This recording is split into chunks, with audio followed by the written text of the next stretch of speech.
They were a couple who had it all. Hey. Their marriage was always something special. They'd built a successful business. They were living out their dreams. Until one day, she didn't come home. A shopping trip with her best friend has ended in a mystery. Both women are missing. Their vanishing leaves the whole community desperate for answers. To have two people disappear is very unusual. There was a lot of fear. It was on every news channel. Could Peachtree City have had an actual murder? The answer is yes. They found a van at the airport. The bodies of both women are in the back. And as investigators search for a motive, the facade begins to fall. The storage unit was filled with cocaine. She found out about the affair. He ended up bugging the phone. She was done. But will the truth ever be revealed? She was beaten to death. There was a gunshot wound to her head. He fought for his life. The way that they told the story, it made you wonder, could it have happened another way? November 16th, 1995. It's a chilly fall Thursday in Peachtree City, Georgia, a quiet suburban community a half hour southwest of Atlanta. Peachtree City was and is an affluent community. It has been ranked many times as among the most desirable places to live by Money Magazine. You're close to Atlanta, but you also live away from some of the chaos that comes along with a big city. But local resident Ray Little is deeply troubled when he walks into the Peachtree City Police Department early that afternoon. He's there to report his girlfriend, Halima Jones, missing. When was the last time you saw her? It was yesterday. Ray tells police that Halima has gone out shopping with her best friend, Ruby Joyner. But she did not return home last night. I've been trying to call her, but it keeps going over the voicemail. Even more worrying was the phone call Ray received a little before noon. He gets a call from Ruby's husband, Lewis. Hey, Ray, you seen Ruby? He indicated that he had not heard from Ruby or Halima either. It appears that both women are missing.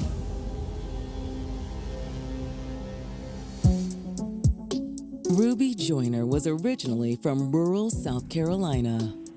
We're from a small little town that just got a stoplight maybe 5 years ago. But as she got older, Ruby saw herself living a much bigger life. She had decided that she really wanted to pursue a career in tech, which at that time was really a big deal. It was much newer. Ambitious and fearless, in 1971, Ruby chased her dreams all the way to New York City. She was determined to do whatever she wanted to do. She enrolled in an executive training program with IBM. Not only did the move jumpstart her career, it also led her to the love of her life. She met Lewis Joyner, who is a very successful computer programmer. The two bonded over computers and technology. But there was more to Lewis than just writing code. He was not just smart, he was also charismatic. She loved the way he presented himself. A native New Yorker, Lewis had grown up in Harlem. He was kind of a straight-talking New Yorker. Not a tough guy, but someone who was no bull kind of guy. And if he saw something he wanted, he went after it. Think we can take you out to get a drink later? I'd love that. One date led to another. And before long, the couple had created a beautiful life together. They were married and settled in the city. Their marriage was always something special. They were very excited because they were actually both living out their dreams. And by the early 90s, the ambitious couple was ready for a new challenge and a new city, Atlanta. It was really a great place for Black professionals. There was a major boom of folks migrating from New York City down to Atlanta in the 90s. And many of these people were establishing businesses. They landed in Peachtree City and bought a beautiful home. Soon after arriving, the Joiners opened their own business, one that capitalized on the steady flow of people arriving in the booming southern metropolis. They decided to start a moving and storage company. Louis ran the business while Ruby helped in the office. Hey, babe. Hey, how did it go? Really, really good. And we got their friends we're moving in a couple of weeks as well. Oh, that's great. Yeah. Yeah, the information is on there. Awesome. I will call them tomorrow and confirm everything. All right. Love you. Within a few years, the business was booming. They grew it to $2.3 million. That was super huge. They had come to Atlanta and they had made it. They were one of the fastest growing Black businesses in the whole United States. The couple's business wasn't all that was thriving either. Well, Atlanta is not just a great place for your career. It is also a wonderful place to socialize. And they quickly figured out that that was also important to them. And so they actually joined a social club. And that is where Ruby met Halima.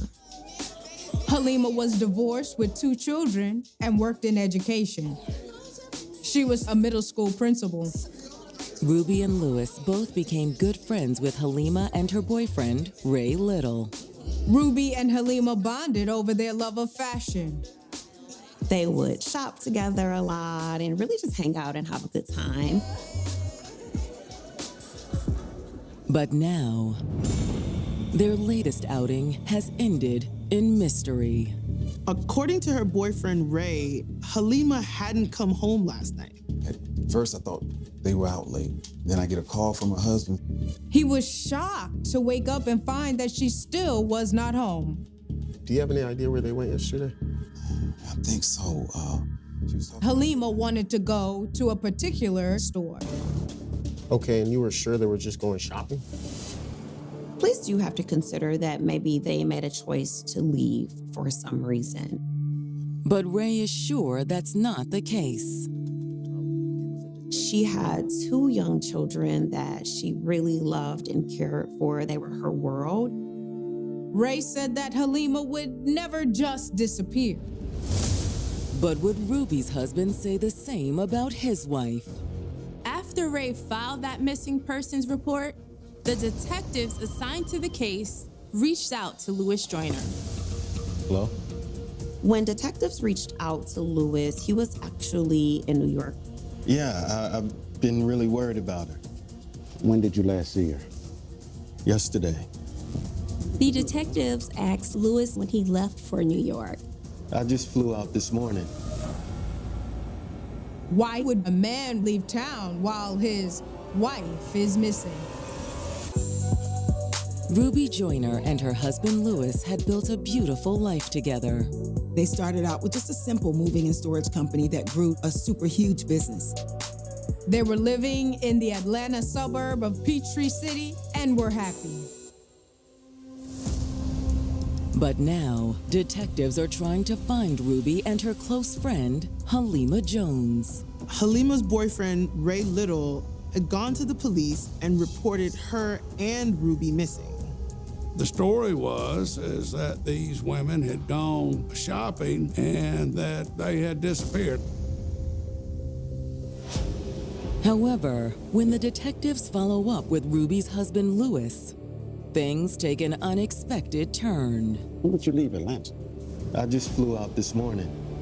Why would a man leave town while his wife is missing? Louis insisted that it was a very important business trip and he couldn't miss it. He had really kind of been scrambling to get ready and had not put a lot of thought into kind of the current circumstance. Yeah, I just figured Ruby had spent the night out with Halima. Lewis says that once he had gotten to New York and still couldn't reach Ruby, he called Ray. He said that it wasn't until he spoke to Ray and learned that Halima had not come home either that he actually started getting worried. He said since he was out of town, he asked Ray to go to the police. He thought that it would be more effective for it to be done in person opposed to him just doing it over the phone. Okay, so I take it you haven't found them? Not as of yet. Okay. I'll try and get the next flight back home. Thank you. Once off the phone with Lewis, the detectives begin searching for the missing women. Investigators start the investigation by going to the mall. They were believed to be traveling there on the night that they were last seen. But when they get there, they ask around, and none of the employees had seen Halima and Ruby. The mall an apparent dead end. The detectives hit several other shopping centers in the area. Once again, the detectives come up empty-handed. No one remembers seeing them. The detectives are really wondering if the ladies did in fact even go shopping that day. But if Ruby and Halima hadn't gone shopping, where did they go? At that point, they decide that it's probably best that they start to expand their search. The investigators alerted their counterparts in Atlanta and other surrounding communities. They issue a public statement to the media asking for any information. They said to be on the lookout for 2 women, and they also gave the description of Halima's blue van. It was not implying foul play, but anybody could read it between the lines that there might be foul play. The public is on high alert as news of the missing women spreads through Peachtree City. The disappearance of 2 women who were residents was big news and unusual. One of the big attractions to Peachtree City was its low crime rate. So people had a sense of security. And so when these 2 women disappeared, it was scary to people. With fear in the community growing, the detectives bring in the Georgia Bureau of Investigation. The Georgia Bureau of Investigation assists local law enforcement agencies. And at this time, the Peachtree City Police Department wasn't a large department, and so we were contacted for our experience. While the investigation gathers momentum, Lewis contacts Ruby's family in South Carolina with the news that she and her friend Halima are missing. My gut told me something had happened to both of them. It was totally unlike Ruby to just disappear. Whatever happened, Ruby's family is determined to find her. We all got in cars and came to Atlanta, and we went out. We went looking. But as Ruby's family joins the search, the detectives are starting to suspect this case won't have a happy ending. Since Ruby and Halima were supposedly going shopping, the detectives pulled their bank records and credit card statements. But there was not any indication that the 2 had made any purchases. This is alarming for the police at this point. Something bad has happened to these women. And there's no trace of the missing women until November 21st, 1 week after they disappeared. A security guard spotted a van that matched Halima's in the long-term lot at Atlanta's Hartsfield Airport. He approaches the van with a flashlight. And when he shines the light inside, he makes a horrific discovery. He sees a mound covered by a blanket. And then he sees what he believes to be a foot sticking out. 1 week after Halima Jones's boyfriend reported her and her friend Ruby Joyner missing, a security guard has located Halima's van in the long-term parking lot of the Atlanta airport. And when he looked inside the van, he saw there was something in the back, covered by a blanket. A foot can be seen sticking out from under the blanket. Call 911. Send police here now. long-term parking, row F.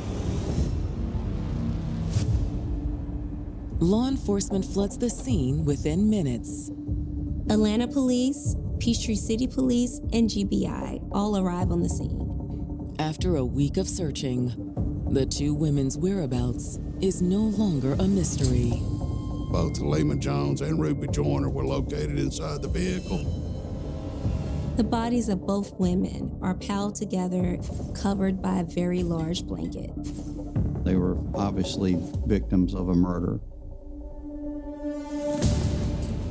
Because of the state of the bodies. It was determined they had been dead for several days.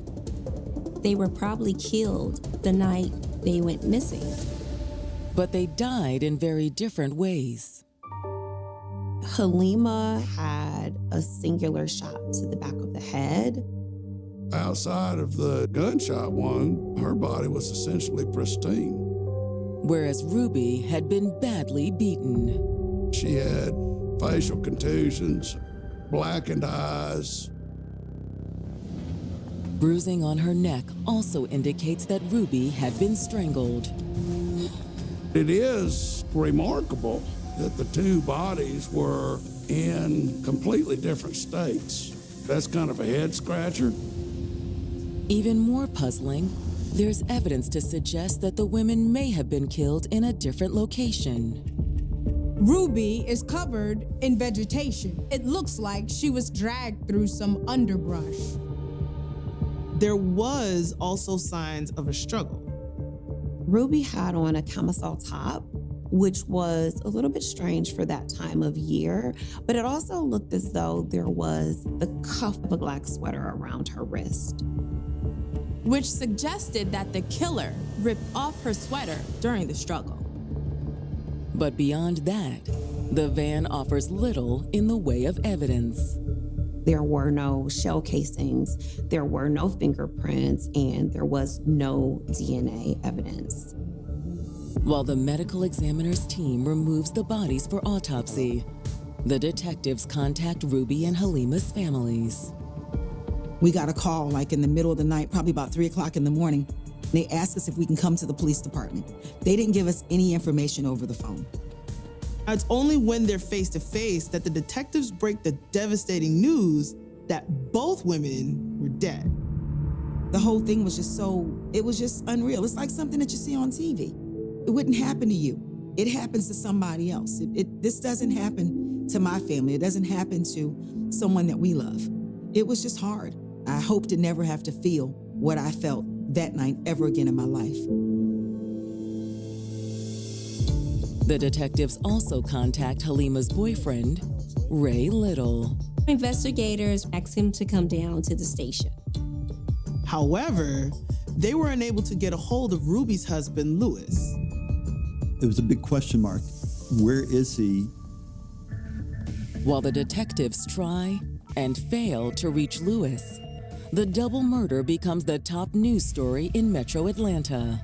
It was on every news channel and covered extensively by the paper. There was a lot of fear that two women who seemed to be straight arrows could come to this kind of end. When the detectives sit down with Ray later that day, it's obvious that he's already seen the headlines. He's absolutely devastated that Ruby and Halima are both dead. I don't understand, how could this happen? He says that they were really well loved in the community. He could not think of anybody that would want to hurt either of them. But investigators wonder if he knows more than he's letting on. He was the one who reported the women missing, but it's not unheard of that perpetrators of crime do that to try to take the heat off. The last time you seen Halima was last Wednesday. Yeah, like I told you. And Ruby? I don't know. A few days before. But when police ask about his and Halima's relationship, the conversation becomes awkward. He started to get a little bit uncomfortable. Is it something you're not telling us? Well, he ends up revealing that he and Halima have actually recently broken up. And the reason sounds a lot like a motive. He believed that she was having an affair. Questioned about the murder of his girlfriend, Halima Jones, Ray Little has just revealed that they had recently split up because he believed she was having an affair. According to Ray, Halima had always been very friendly with a coworker named Howard at her school. She would speak to Howard on the phone. He ended up bugging the phone and listening to Halima and Howard's conversation. Was she cheating on you? I don't know. He doesn't really hear anything definitive. Still, Ray says he'd confronted Halima about what he'd heard. What'd she say? She said I should mind my own business. After that, she was done. She broke up with him. But when the detectives ask Ray if that caused bad blood between them, he denies it. He said they were actually amicable after their breakup. If Halima was seeing someone else, could he be responsible for the murders? Or had Ray's jealousy sent him into a rage?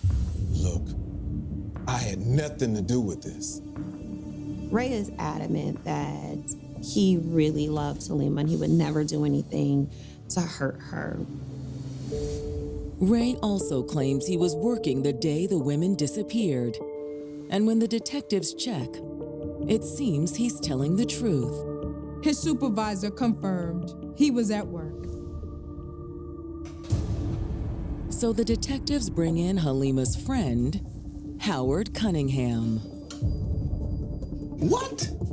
He is absolutely stunned and horrified at the suggestion that he might have killed 2 women.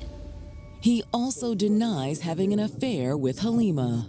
Howard was adamant that they did not have a romantic relationship. When was the last time you saw her? Wednesday afternoon, the 15th.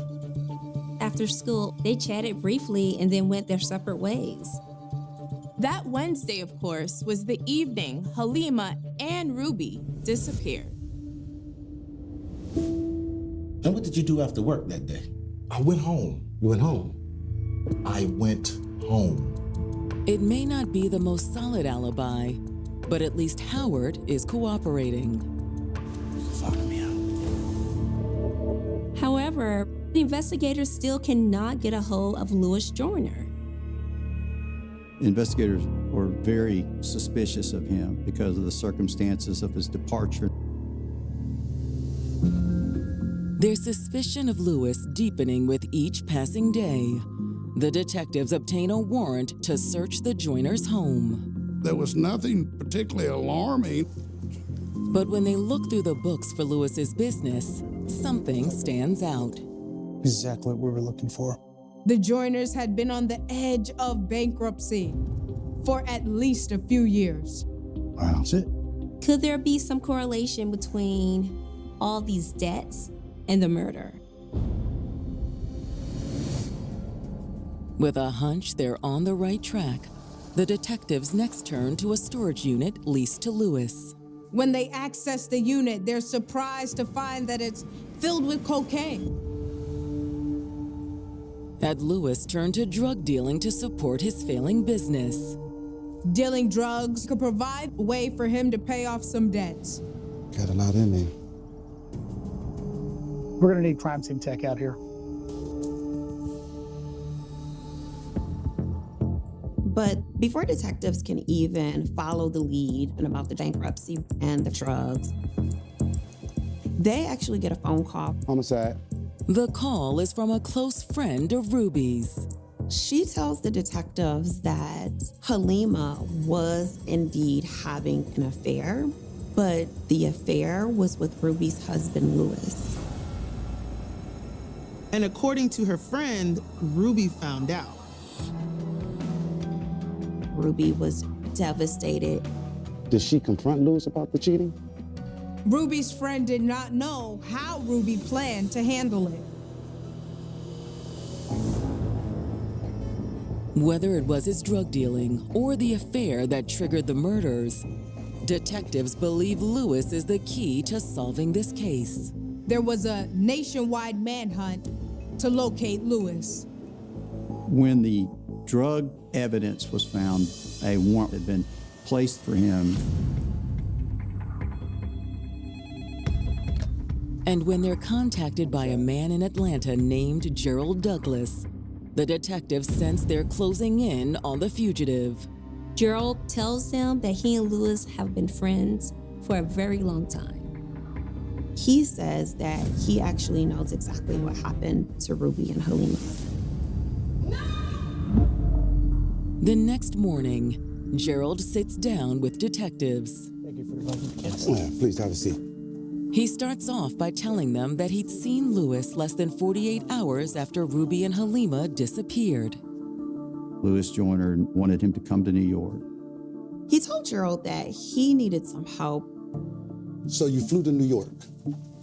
Yeah, like I said, I've known Lewis a long time. Gerald says he'd met up with Lewis at a bar.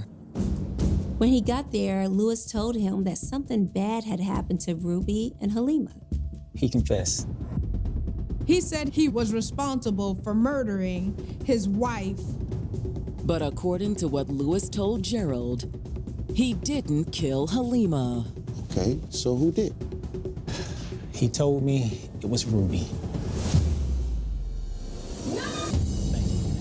A close friend of Ruby Joyner's husband has just told the detectives investigating her murder that Lewis Joyner confessed to killing his wife. However, he said that Lewis told him that Ruby had killed Halima. Why would she do that?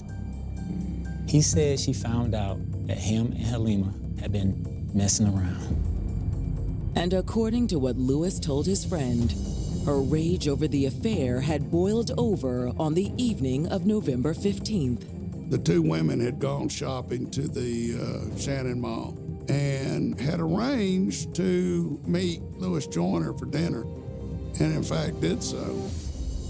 Then, after dinner, they'd all driven out to a wooded area near the Atlanta airport. The three traveled into this noise abatement area in order for Lewis and Halima to consume some powder cocaine. The women went in Halima's van, while Lewis had driven separately. But Lewis told his friend that once the three of them were alone, the impromptu party had taken an ugly turn. Lewis told Gerald that Ruby pulled out a gun. Ruby, what are you doing? Like I don't know. Ruby is not. Lewis said that she shot Halima Jones in the head.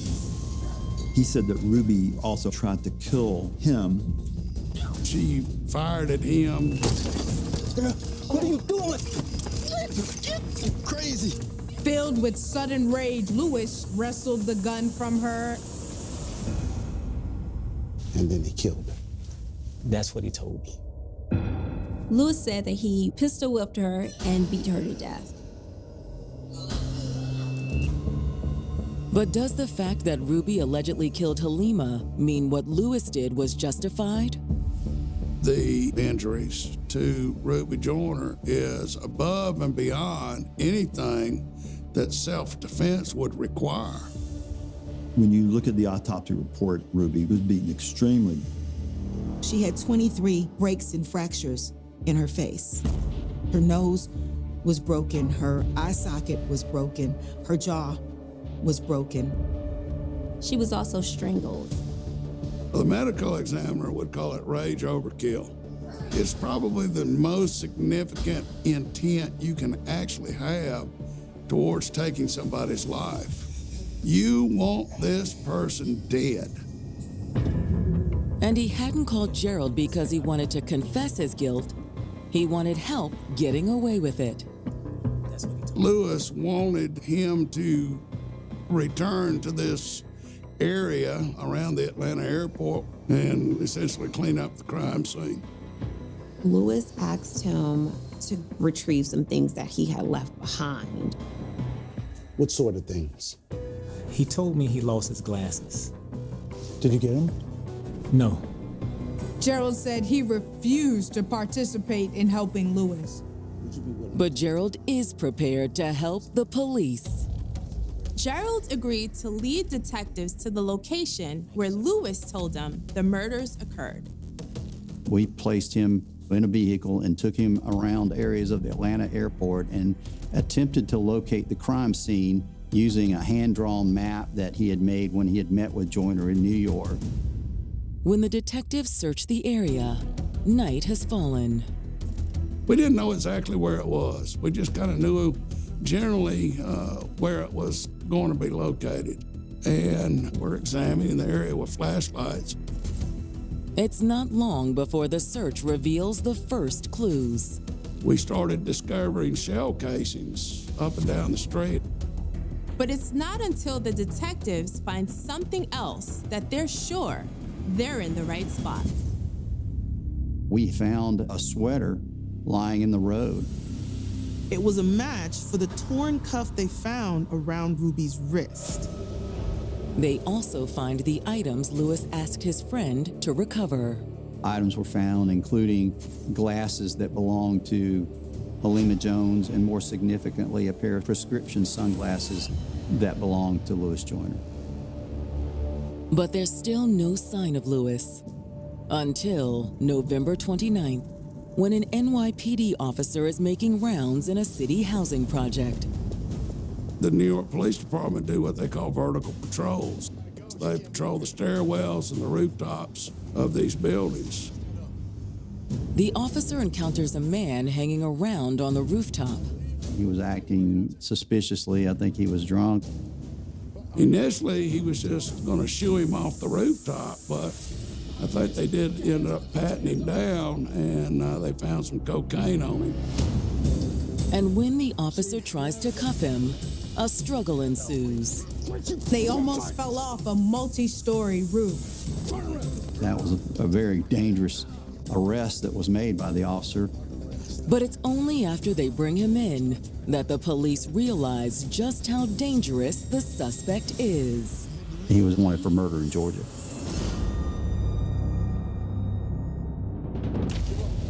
A police officer in New York City has just unknowingly taken a wanted fugitive into custody. 48-year-old Lewis Joyner. He was originally arrested for possession of cocaine. Once he was brought into the precinct, officers realized he was wanted in Georgia. But by the next day, the news that there had finally been an arrest in the murders of Ruby Joyner and Halima Jones was all over Atlanta. It was a pretty big story when he was arrested. He looked like he had been through it. He looked desperate, and everyone, of course, breathed a sigh of relief. Although for Ruby's family, plenty of questions remain. Even though it was over, we still didn't have the answers that we were looking for. We didn't know the why. Why did this happen? Did you really do this? The detectives have similar questions. We traveled to Harlem with a couple of New York City detectives and made contact with Lewis Joyner at that precinct. He invoked his Miranda rights, so he did not provide a statement to us. So all the detectives had is the story Lewis told his friend Gerald. Not that they believe it. The investigators charged Lewis with both murders. The police think Lewis did the shooting and the beating. Extradited back to Georgia, Lewis stands trial for the double murder in August of 1996. He'd lost a lot of weight. It just made him look very old, very fragile. It wasn't the same man that I knew. While prosecutors don't know exactly what happened, they theorize the crime was motivated by Lewis and Halima's affair.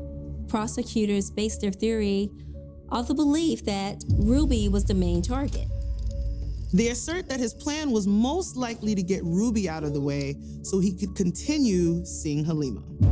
And after meeting them for dinner that night, he'd suggested the drive to a secluded spot near the airport. What is this place? Oh, this is where they tore down all the houses because it was too close to the airport. It had been abandoned because there was so much noise that people just moved out, and it just was empty, paved streets, but no houses.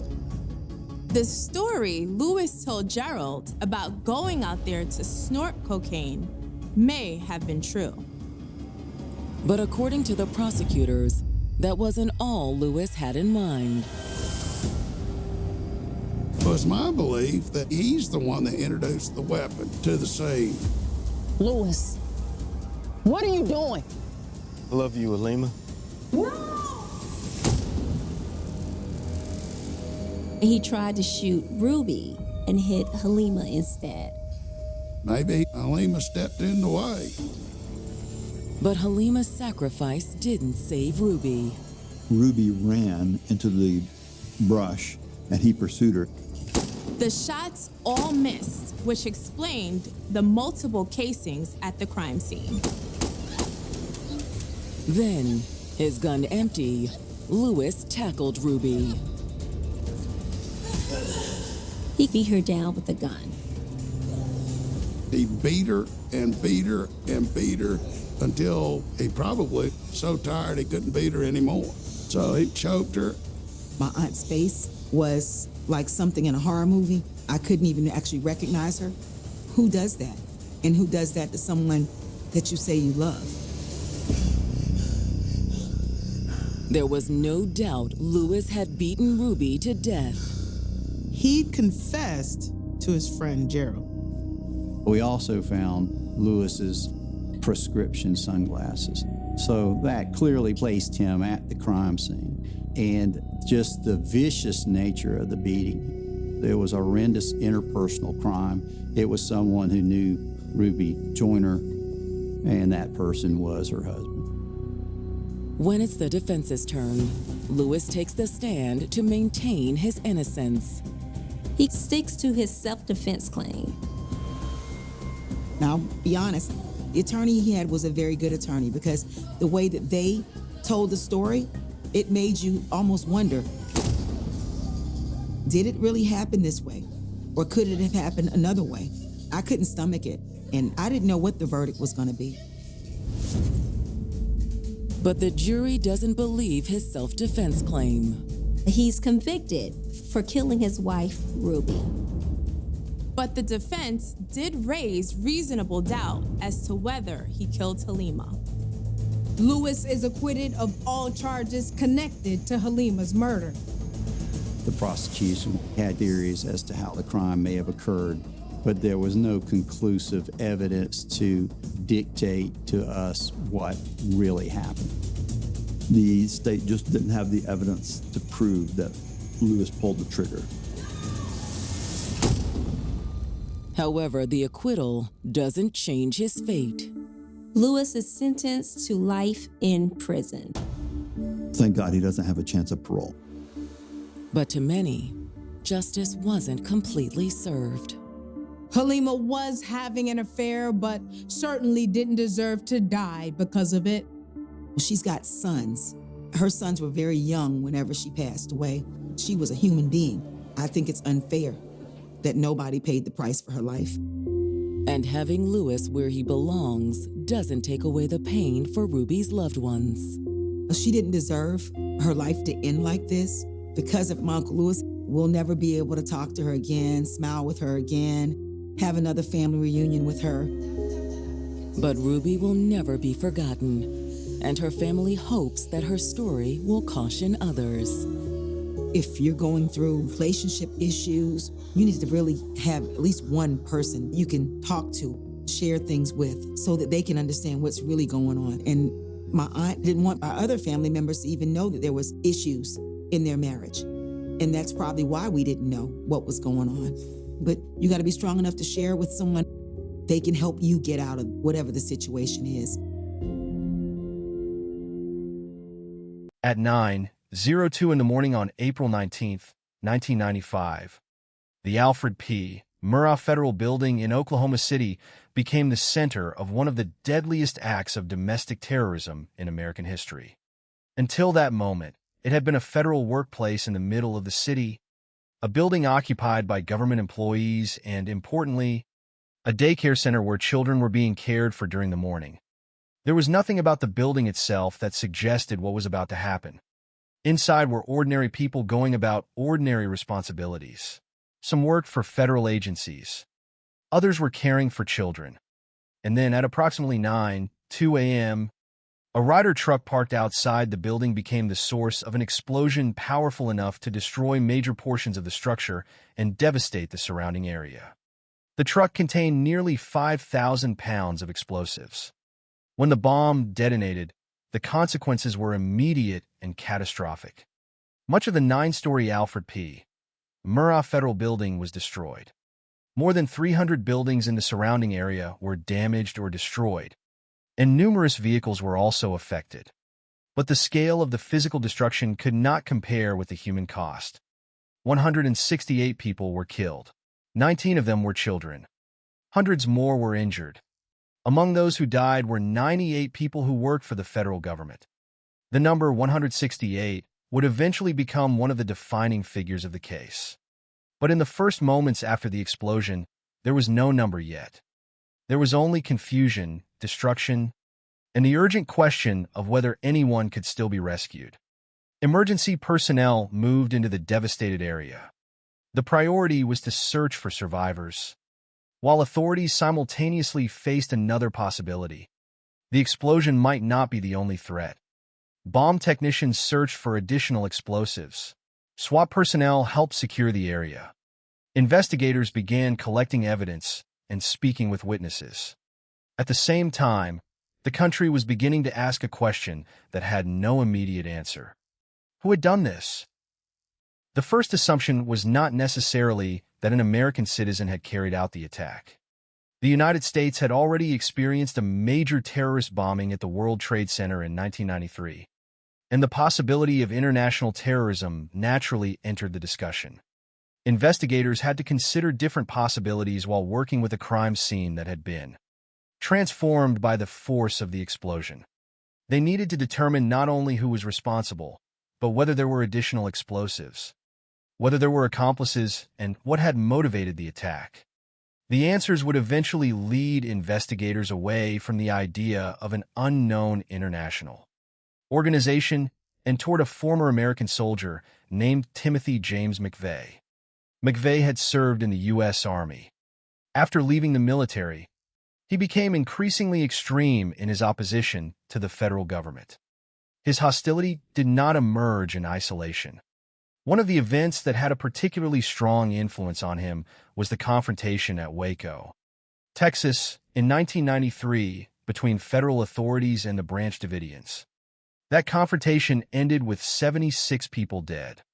McVeigh had gone to Waco during the confrontation and distributed anti-government material. The FBI would later identify the Waco events as an important factor contributing to his motivation. For the Oklahoma City bombing, there was also a date that connected the two events in a way investigators could not ignore. The Oklahoma City bombing took place on April 19, 1995, exactly 2 years after the Waco confrontation had ended. For McVeigh, the federal government had become the object of an increasingly intense hostility. The Alfred P. Murrah Federal Building, with 14 federal agencies operating inside it, represented that government. It was not simply a location. In McVeigh's view, it represented the institution he hated. But for the people inside, the building had a very different meaning. It was a workplace. It was a place where federal employees carried out their duties. It was also a place where children were being cared for. The distinction is important because the bombing was not an attack directed at one particular person. McVeigh selected a building that represented the federal government and used an enormous quantity of explosives to create mass casualties. The result was an attack whose victims were determined largely by who happened to be inside when the bomb exploded. In the aftermath, the investigation began with almost nothing that could immediately identify the person responsible. There was a destroyed building, a massive amount of physical evidence, hundreds of injured people, and the dead. There were witnesses who had seen events before the explosion, investigators trying to reconstruct what had happened, and specialists attempting to understand the origin of the blast. Somewhere within that destruction was the first clue. It would not initially look like the answer to the case. It would be part of a vehicle. Investigators eventually recovered the rear axle of the Ryder truck approximately 575 feet from the blast crater. Crucially, identifying information remained on the component. That information allowed investigators to trace the truck to a rental location in Junction City, Kansas. The trail from the wreckage to Junction City would become one of the most important investigative developments in the case. Personnel connected to the vehicle helped investigators develop a description of the person who had rented it. On April 20th, the FBI released a sketch of the suspect. By then, the investigation had begun to transform the bombing from an apparently incomprehensible act of mass destruction into a case with a potential suspect. But the most extraordinary development had already taken place. About 90 minutes after the bombing, an Oklahoma State trooper had stopped a yellow Mercury Marquis being driven by Timothy McVeigh. The vehicle had no license plate. During the traffic stop, the officer discovered that McVeigh was carrying a concealed firearm, and McVeigh was arrested for the weapons-related violation. At that moment, the officer did not know that the man sitting in custody was connected to the bombing that had occurred only about 90 minutes earlier. McVeigh was not initially arrested because investigators believed he was the Oklahoma City bomber. He was simply being held on the weapons matter. The connection would come later. On April 21st, when the FBI checked McVeigh's name through its systems, investigators discovered that he was still being held at the Noble County Jail in Perry, Oklahoma. Meanwhile, the suspect's sketch had reached the Junction City area. A hotel employee recognized the person depicted in the sketch. The man had stayed at a hotel in Junction City and had registered under the name Timothy McVeigh. He had used his real name. Suddenly, separate pieces of information began to converge: the Ryder truck, the rental location, the suspect's sketch, the hotel record, the weapons arrest, and the man already sitting in jail. What had begun with an explosion at 9:02 in the morning was becoming a criminal investigation centered on one individual. But identifying Timothy McVeigh was only the beginning. Investigators still had to establish what connected him to the bombing, what role other people might have played, and whether the evidence could withstand the scrutiny of a federal courtroom. The answers would emerge gradually through records, physical evidence, interviews, and an investigation that would ultimately involve more than 400 investigators and enormous quantities of information. Yet before the case became a courtroom battle, before the verdict and the death sentence, there was the scene itself, a federal building reduced to ruins, more than 300 surrounding buildings damaged or destroyed, hundreds of people injured, and 168 lives lost. The story of Timothy McVeigh would eventually become the story most often associated with Oklahoma City. But the story began with the people inside the building. They were the ones who paid the price for an ideology they did not choose and a violence they did not create. And at the center of everything that followed was a single moment, 9:02 a.m., April 19th, 1995, when the Ryder truck exploded outside the Alfred P. Murrah Federal Building and changed Oklahoma City forever. The Alfred P. Murrah Federal Building stood at the center of Oklahoma City. But on the morning of April 19th, 1995, it was more than a structure of concrete, offices, and government departments. It was a workplace. It was a place where federal employees carried out their daily responsibilities. And inside the building was a daycare center, where children were being cared for that morning. 14 federal agencies operated within the building, and 98 of the 168 people who would die there worked for the federal government. The building, therefore, had a clear meaning to Timothy McVeigh. It represented the federal government he had come to hate.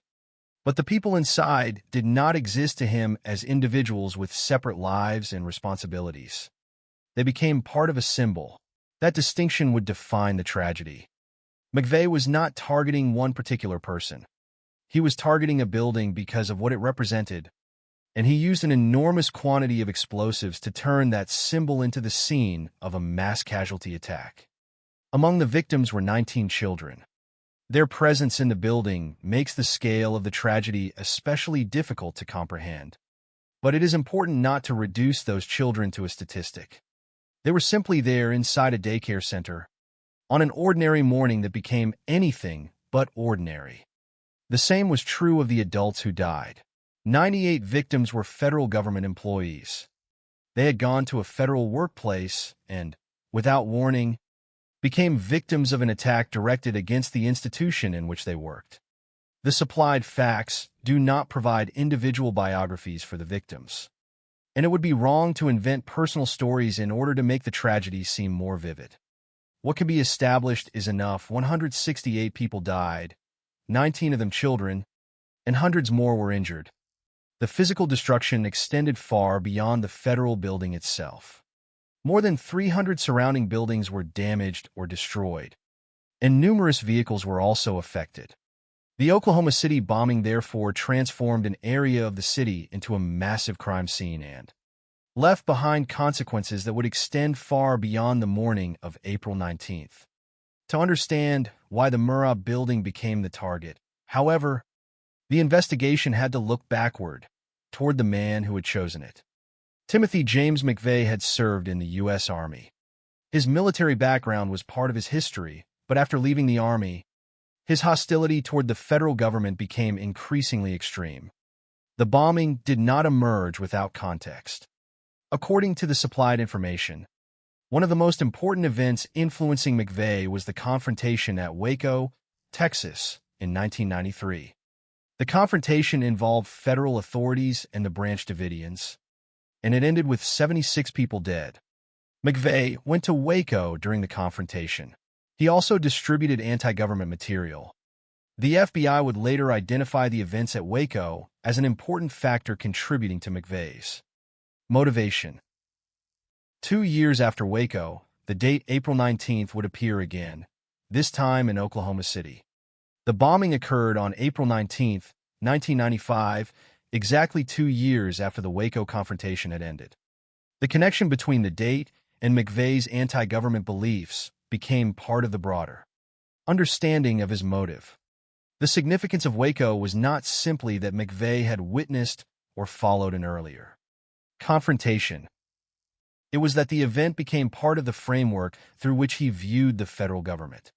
His hostility had developed into an extremist opposition to federal authority, and the Murrah building offered a target that, in his eyes, represented that authority. Yet the building itself had no role in creating the ideology that motivated him, nor did the people inside. The employees working there were not responsible for the beliefs McVeigh had adopted. The children in the daycare center certainly had no connection to them. That is one of the central realities of the case. The victims were caught between an extremist ideology and the institution that ideology sought to attack. In the aftermath, investigators would have to reconstruct not only how the bombing had been carried out, but why this particular location had been selected. The answer would become increasingly clear as McVeigh's background was examined. His opposition to the federal government was not a minor disagreement or a political argument. The information supplied describes an increasingly extreme hostility, one that eventually became associated with violence on an enormous scale. But understanding the background does not excuse the act. It explains context without reducing responsibility. The bombing remained a deliberate attack that killed 168 people and injured hundreds more. That distinction is essential when examining cases of ideological violence. An ideology may help explain why a person chooses to commit a crime, but it does not transform the victims into legitimate targets. The Murrah building was chosen because McVeigh viewed it as a symbol. For everyone else, it was a place of work and care. That difference between symbolism and reality would become one of the most important elements of the Tragedy. On the morning of April 19th, the building contained 14 federal agencies. The federal government was represented there through offices and employees, but it was also represented through ordinary routines. People were working, children were in the daycare center. The building was functioning as it had before. Then the Ryder truck arrived. Nearly 5,000 pounds of explosives were inside it.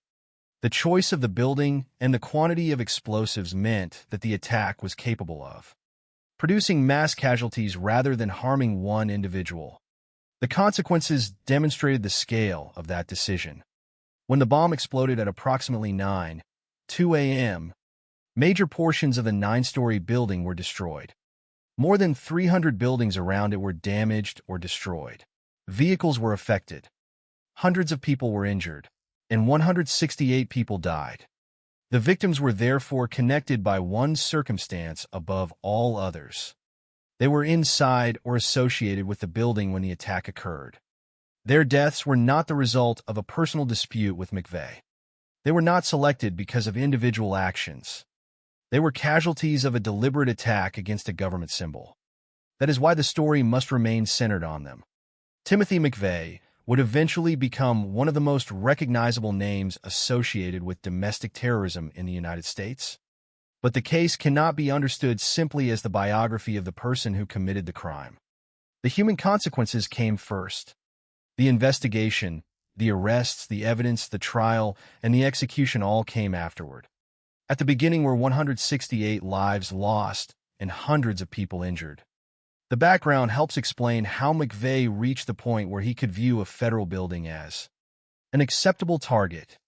His military service, his increasing hostility toward the federal government, his presence at Waco, his distribution of anti-government material, and the significance later attached to the April 19th date all form part of that context.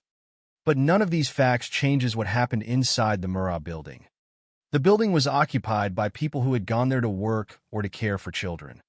It became the target of an extremist act because of what McVeigh believed it represented.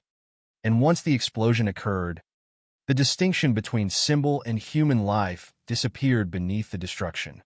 The investigation would eventually focus on McVeigh's actions, his connections, and the evidence linking him to the Ryder truck. But before investigators could build that case, they had to confront the immediate reality of the crime scene. They had to determine what had happened, search for survivors, secure the area, and begin identifying the people who had been lost. Somewhere among the wreckage was the first physical clue that would lead investigators away from the destruction and toward the man responsible. The trail would begin with a piece of the Ryder truck, and it would eventually connect Oklahoma City to Junction City, Kansas, and then to a name, Timothy McVeigh. April 19th, 1995 began as an ordinary morning in Oklahoma City. Inside the Alfred P. Murrah Federal Building, federal employees were carrying out their daily responsibilities, while children were being cared for inside the daycare center located within the building. 14 federal agencies operated there, making the Murrah building a visible representation of the federal government. But for Timothy McVeigh, that representation was precisely what made the building a target. He had developed an increasingly extreme hostility toward the federal government after leaving the U.S. Army. And the confrontation at Waco, Texas, in 1993 had become an important part of the background to his beliefs. 2 years after Waco, on April 19, 1995, McVeigh arrived in Oklahoma City driving a rented Ryder truck.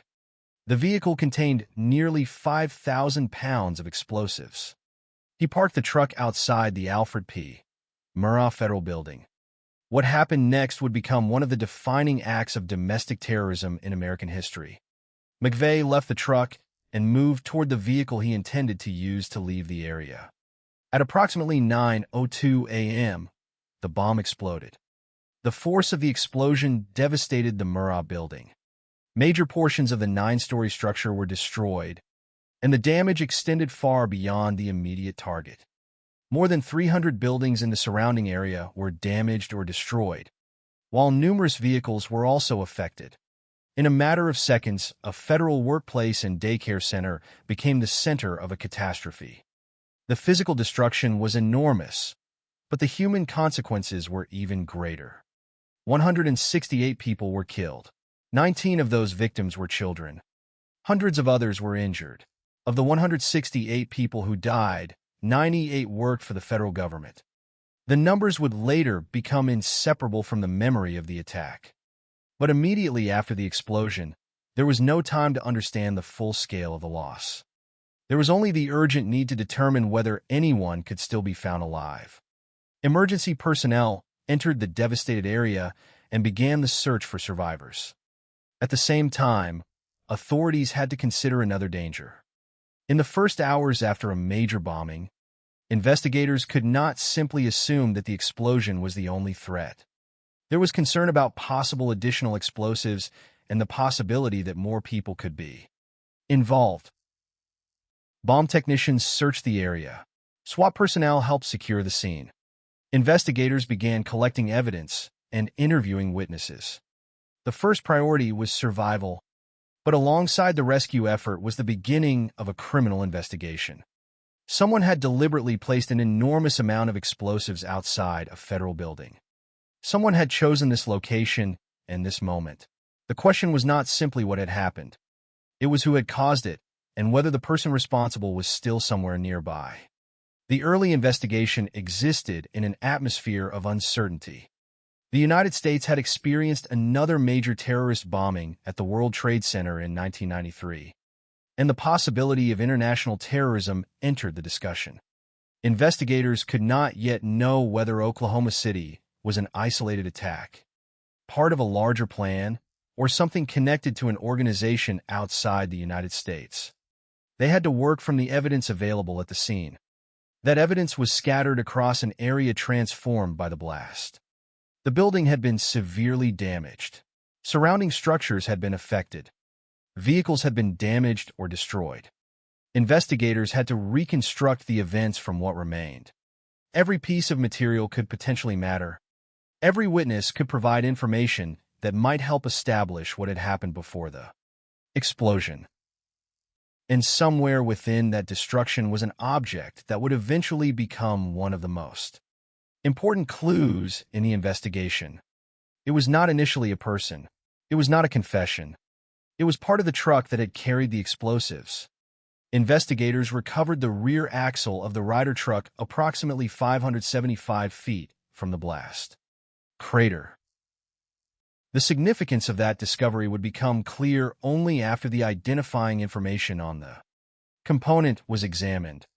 The axle provided investigators with a way to trace the vehicle.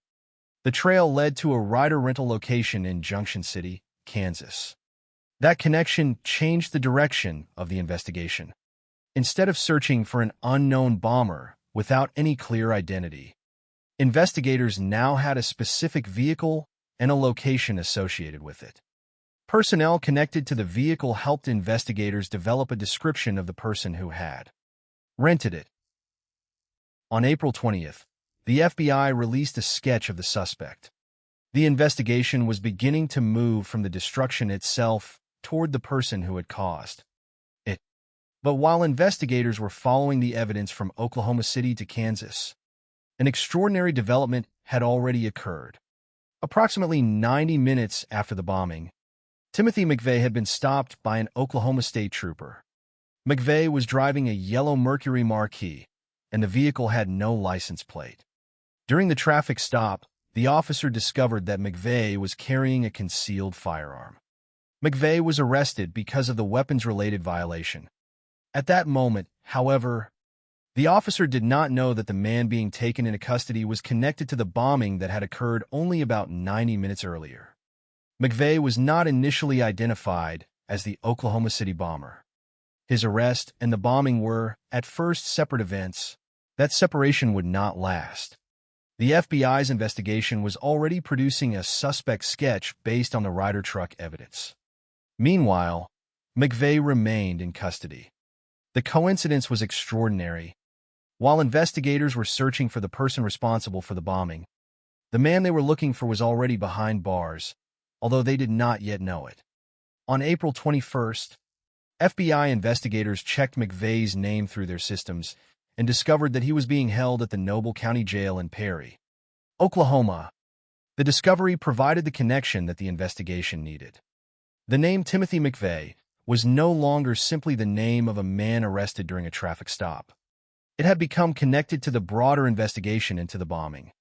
The trail from the Ryder truck also produced another important connection. The suspect's sketch had reached the Junction City area, and a hotel employee recognized the person depicted. The man had stayed at a hotel in Junction City and had registered under the name Timothy McVeigh. He had used his real name. The information now formed a chain. The Ryder truck had been rented in Junction City. Investigators had developed a suspect description. The FBI had released a sketch. A hotel employee recognized the person in that sketch, and that person had registered as Timothy McVeigh. At the same time, McVeigh had already been arrested in Oklahoma after being stopped in a vehicle without a license plate and found carrying a concealed firearm. The investigation was no longer beginning from an unknown suspect. It was beginning to focus on a specific man, but identifying McVeigh was only one stage of the case. Investigators still needed to establish the extent of his involvement and determine whether he had acted alone. They would find additional evidence connecting him to the bombing, including traces related to explosives on his clothing and a business card containing a notation related to TNT. They would also examine his increasingly extreme anti-government views and his connections with other people. Those discoveries would move the investigation beyond the question of identity and toward the larger question of responsibility.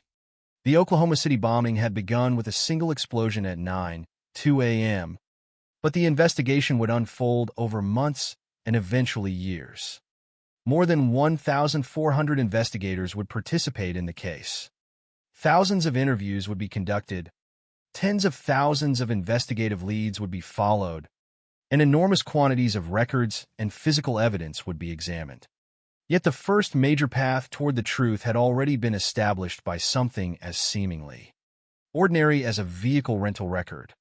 The rear axle of the Ryder truck had survived the explosion, carrying identifying information that investigators could follow. From that fragment came Junction City. From Junction City came the suspect's sketch. From the sketch came recognition, and from that recognition came Timothy McVeigh. But the bombing had raised another question that would prove just as important as identifying the man who carried it out. If McVeigh was responsible, had he acted alone? The answer would lead investigators to two additional names, Terry Nichols and Michael Fortier, and would reveal that the Oklahoma City bombing was not simply a story of one man and one truck. Before that part of the investigation could unfold, however, the scale of the tragedy had to be understood. 168 people were dead. 19 were children. Hundreds were injured. More than 300 surrounding buildings had been damaged or destroyed. The rescue effort was still unfolding. The investigation was still in its earliest stages, and the country was still trying to understand what had happened. At the center of the devastation stood the Murrah Building, chosen because Timothy McVeigh saw it as a symbol of the federal government. For the people inside, it had been a workplace and a daycare center. The explosion transformed that ordinary place into the scene of a national tragedy. And as investigators began following the evidence away from the wreckage, the first clear path toward the person responsible was emerging from the remains of the Ryder truck. The investigation into the Oklahoma City bombing began in the middle of destruction. The Alfred P. Murrah Federal Building had suffered catastrophic damage. More than 300 surrounding buildings had been damaged or destroyed, and 168 people were dead. For investigators, the immediate task was to reconstruct an event that had happened in seconds. They needed to understand where the explosion had originated, determine what had caused it, identify the vehicle involved, and ultimately find the person responsible. At the beginning, there was no obvious name to put at the center of the investigation. There was only a devastated federal building, witnesses, physical evidence, and the possibility that the attack might not have been carried out by one person, Bomb technicians searched for additional explosives. SWAT personnel helped secure the area. Investigators interviewed witnesses and began collecting evidence. The work was methodical because the crime scene itself had become part of the mystery. The explosion had destroyed much of the immediate environment, but it had also scattered pieces of evidence far beyond the original location of the truck. One of the most important pieces would be found approximately 575 feet from the blast crater. It was the rear axle of the Ryder truck.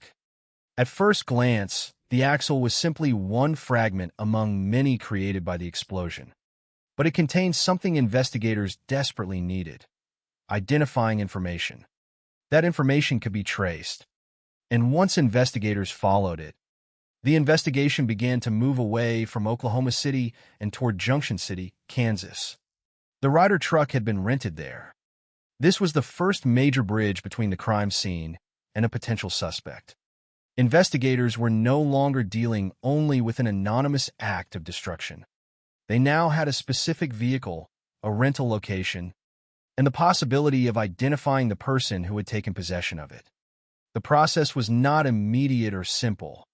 The bombing had produced an enormous amount of evidence, and investigators had to determine which information could lead somewhere. Personnel connected with the vehicle helped investigators develop a description of the person who had rented the truck.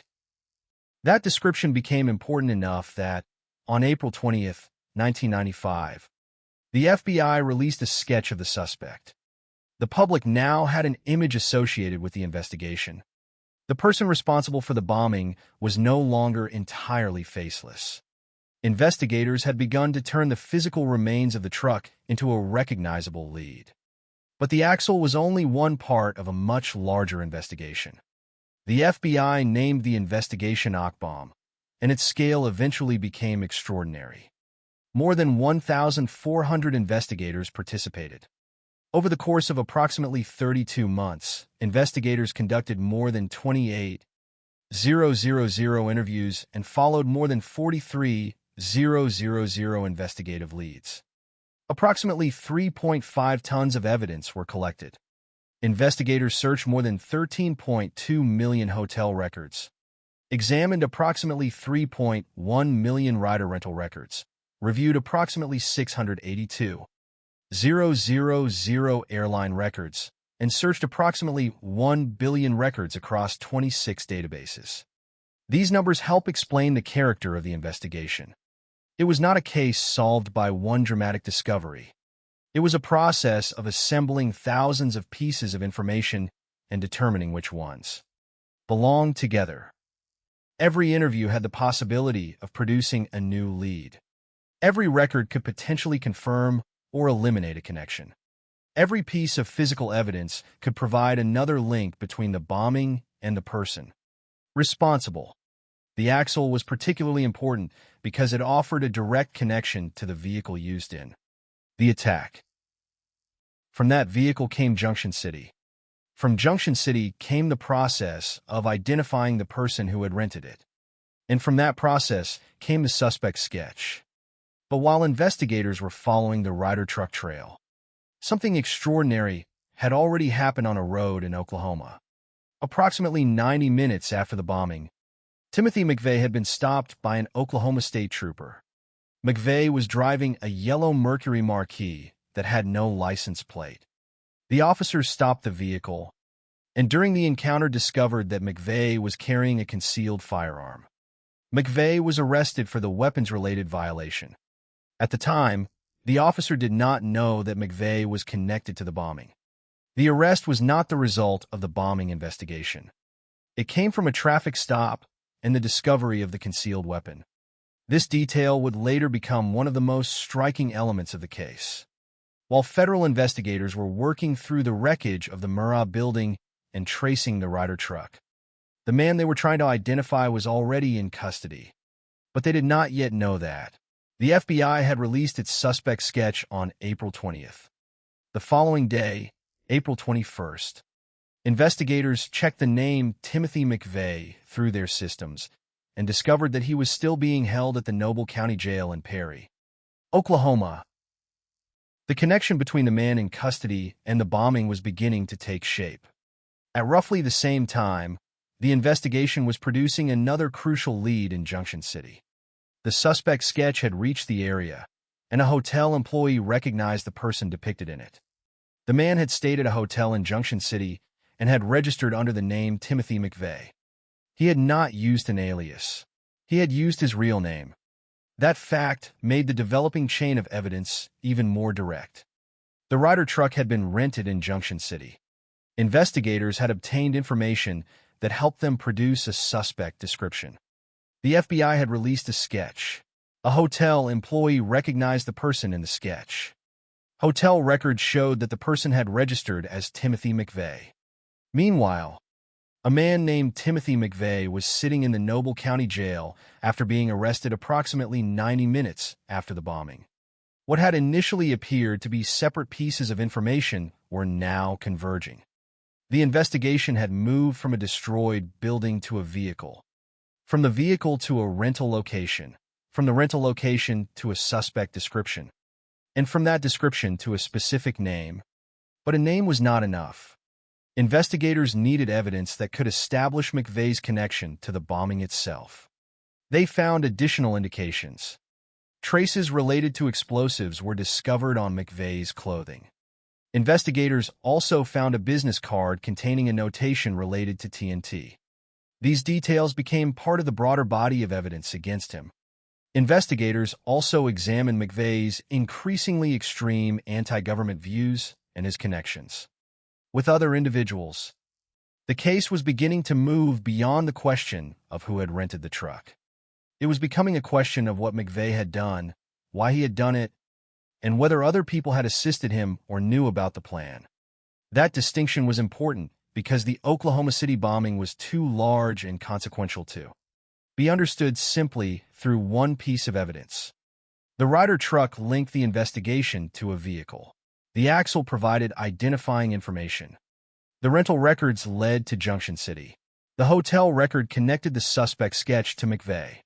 His arrest placed him in custody. Evidence associated with explosives added another connection.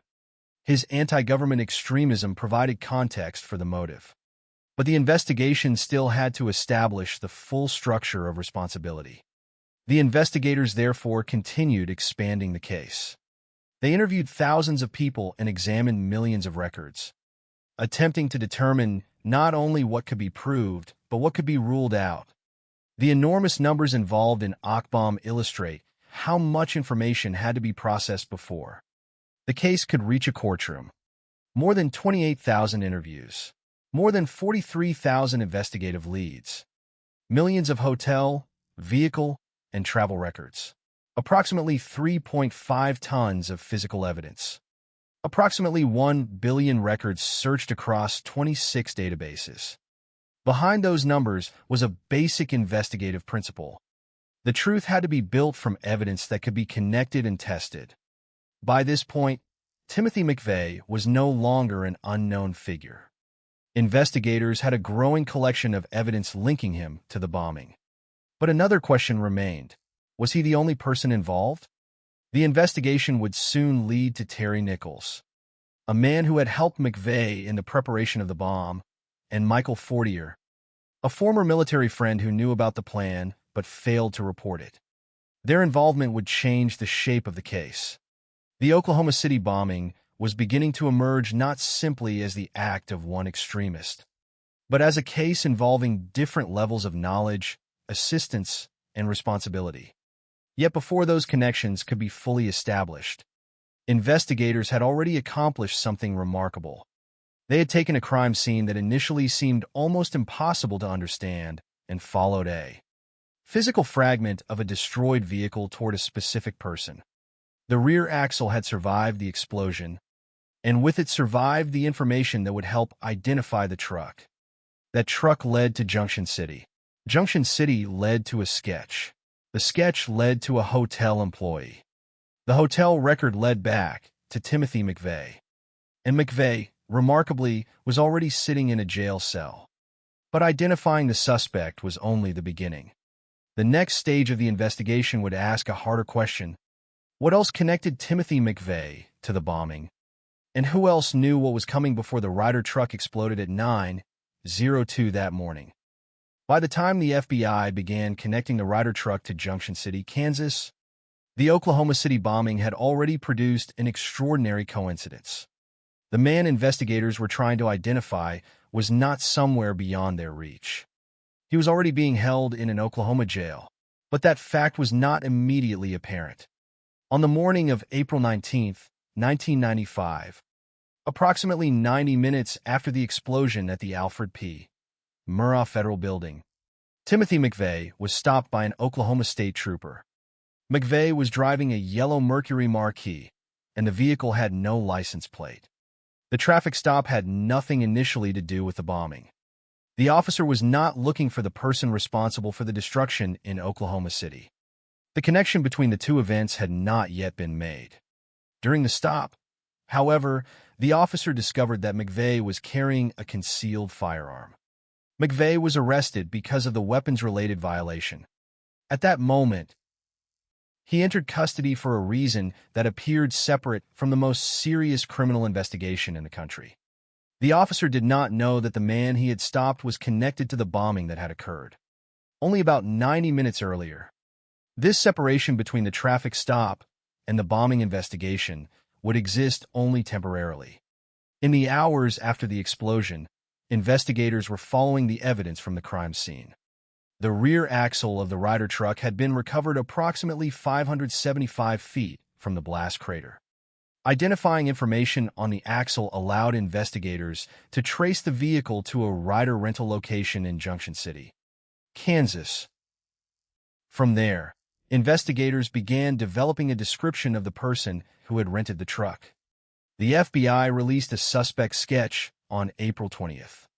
The sketch represented an important change in the investigation. Before it, the bomber was an unknown person associated with a destroyed truck. After it, investigators had a visual description that could be compared with memories and records. The sketch was distributed in the Junction City area. Then another piece of information appeared. A hotel employee recognized the person depicted in the sketch. The individual had stayed at a hotel in Junction City and had registered under the name Timothy McVeigh. There was nothing hidden about the name. McVeigh had used his real name. That hotel record became an important part of the chain connecting the suspect to the Ryder truck. Investigators now had several separate pieces of information pointing in the same direction. The vehicle had been rented in Junction City. A person connected to that rental had been described in the suspect's sketch. A hotel employee recognized the person in the sketch. The hotel record identified him as Timothy McVeigh. And somewhere in Oklahoma, a man named Timothy McVeigh was already being held in jail. On April 21st, the FBI checked McVeigh's name through its systems. They discovered that he was still being held at the Noble County Jail in Perry, Oklahoma. The discovery transformed the investigation. Until then, the authorities had been trying to identify an unknown suspect. Now they had a name, and that name belonged to a man already in custody. It was an unusual investigative development because the suspect had not been located through a dramatic pursuit or an immediate confrontation. He had been detained through an apparently unrelated weapons violation. The investigation had found him almost by accident, while the evidence from the bombing was simultaneously leading investigators toward the same person. The importance of this moment was not simply that McVeigh had been arrested. An arrest alone did not prove that he had carried out the bombing. Investigators still needed to establish the connection through evidence. They had to determine whether the man identified by the hotel record and the Ryder truck investigation was the same man who had been stopped in Oklahoma, and whether there was evidence connecting him directly to the explosives in the attack. The case therefore continued to develop piece by piece. Investigators found traces related to explosives on McVeigh's clothing. They also found a business card containing a notation related to TNT. These findings became additional elements of the investigation. They did not exist in isolation. They were considered alongside the Ryder truck connection, the Junction City rental, the hotel record, and the identification of McVeigh. Investigators also examined his increasingly extreme anti-government views. These beliefs were important because they provided context for the choice of the Murrah Federal Building as a target. McVeigh had become increasingly hostile toward the federal government after leaving the Army. His presence at Waco in 1993 and his distribution of anti-government material were part of that. History. The FBI later identified the Waco confrontation as an important factor contributing to his motivation. The date of the Oklahoma City bombing added another established connection. April 19, 1995, was exactly 2 years after the confrontation at Waco had ended. The investigation was therefore beginning to establish 3 different aspects of the case. First, there was the physical connection between McVeigh and the vehicle used in the bombing. Second, there was evidence associated with explosives. Third, there was a documented ideological background that helped explain why a federal building had been selected as the target. But another question remained unresolved. Had McVeigh acted alone? The scale of the bombing made that question unavoidable. Investigators did not want to assume that the person who drove the truck was necessarily the only person involved in preparing the attack. The evidence and interviews eventually led them to 2 additional individuals, Terry Nichols and Michael Fortier. Nichols was identified as an important accomplice. The FBI determined that he had helped McVeigh during the preparation of the bomb. His involvement meant that the investigation was no longer simply about a single individual. In August 1995, McVeigh and Nichols were charged with 11 federal offenses connected to the bombing. Nichols would ultimately be convicted of conspiracy and 8 counts of involuntary manslaughter and receive a life sentence. His role demonstrated that the bombing had involved more than the person who physically drove the Ryder truck to the Murrah building. Michael Fortier occupied a different position. He had been a friend of McVeigh in the military and knew about the plan, but did not report it to authorities. His knowledge made him an important figure in the investigation and later in the prosecution. Fortier became a prosecution witness. He was eventually sentenced to 12 years for failing to report the plan and for lying to the FBI. The distinction between Nichols and Fortier was important because their relationships with McVeigh were not identical. Nichols had helped with preparation. Fortier knew about the plan and failed to report it. McVeigh was the person at the center of the bombing itself. The investigation, therefore, had to establish not only who knew what, but what each person had actually done. That process required investigators to continue examining records, conducting interviews, and organizing evidence. The case had become enormous. The FBI's Akbom investigation would ultimately involve more than 400 investigators, more than 28,000 interviews, and more than 43,000 investigative leads. Approximately 3.5 tons of evidence were collected. Investigators searched more than 13.2 million hotel records and approximately 3.1 million rider rental records. They also reviewed approximately 682,000 airline records and searched roughly 1 billion records across 26 databases. These figures reveal how much work was required to move from suspicion to a prosecutable case. The initial discovery of McVeigh's name did not end the investigation. It intensified it. Investigators now had to test the connections they had uncovered and determine whether the evidence could establish responsibility beyond reasonable doubt. The remarkable part of the case was that 2 separate investigative paths had converged. One path began with the devastation in Oklahoma City and followed the remains of a Ryder truck to Junction City. The other began with an ordinary traffic stop involving a car without a license plate and a concealed firearm. The 2 paths eventually led to the same man. Timothy McVeigh had been identified through the investigation into the bombing, but he had already been placed in custody before investigators knew who they were looking for. What first appeared to be an unrelated weapons arrest became one of the crucial turning points in the case. Yet the investigation could not stop at identification. It needed evidence, and it needed to determine the extent of the conspiracy. The names Terry Nichols and Michael Fortier showed that the story extended beyond McVeigh himself. The next stage would be to assemble all of these facts into a case capable of being presented in federal court. The bombing had destroyed a building in seconds. Establishing responsibility would take far longer. The investigators now had the suspect, but they still had to prove the crime. By the time Timothy McVeigh had been identified as the central suspect in the Oklahoma City bombing, the investigation had already moved far beyond the question of who had rented the Ryder truck. The FBI now had to establish the evidence connecting McVeigh to the attack and determine whether other people had been involved. A name could identify a suspect, but it could not by itself establish responsibility for the deaths of 168 people. The investigation therefore continued through physical evidence, records, interviews, and the examination of McVeigh's background and relationships. One of the important pieces of evidence came from McVeigh himself. Investigators found traces related to explosives on his clothing. They also found a business card containing a notation related to TNT. These findings became part of the broader evidence connecting him to the bombing. They were considered alongside the evidence already developed through the Ryder truck. The rear axle of that truck had been recovered approximately 575 feet from the blast crater, and identifying information on the axle had allowed investigators to trace the vehicle to a Ryder rental location in Junction City, Kansas.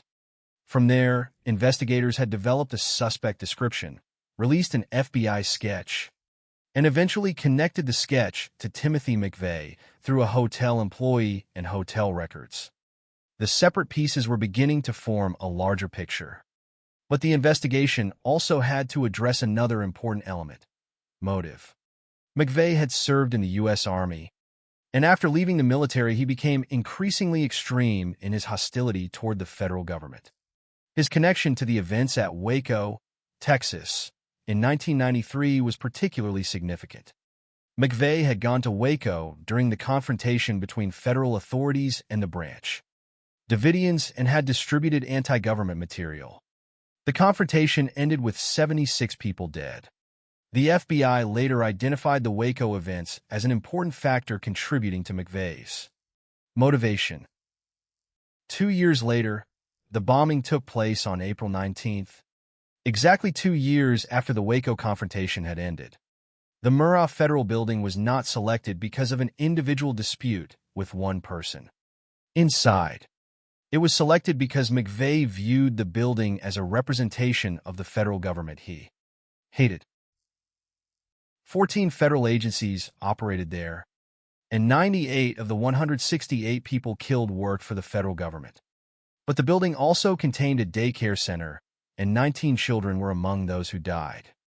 The distinction between McVeigh's intended symbolism and the reality of the victims was central to the case.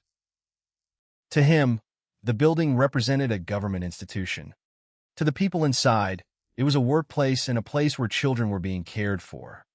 The attack turned that building into the scene of a mass casualty event. As investigators continued examining the evidence, they also had to determine whether McVeigh had acted alone.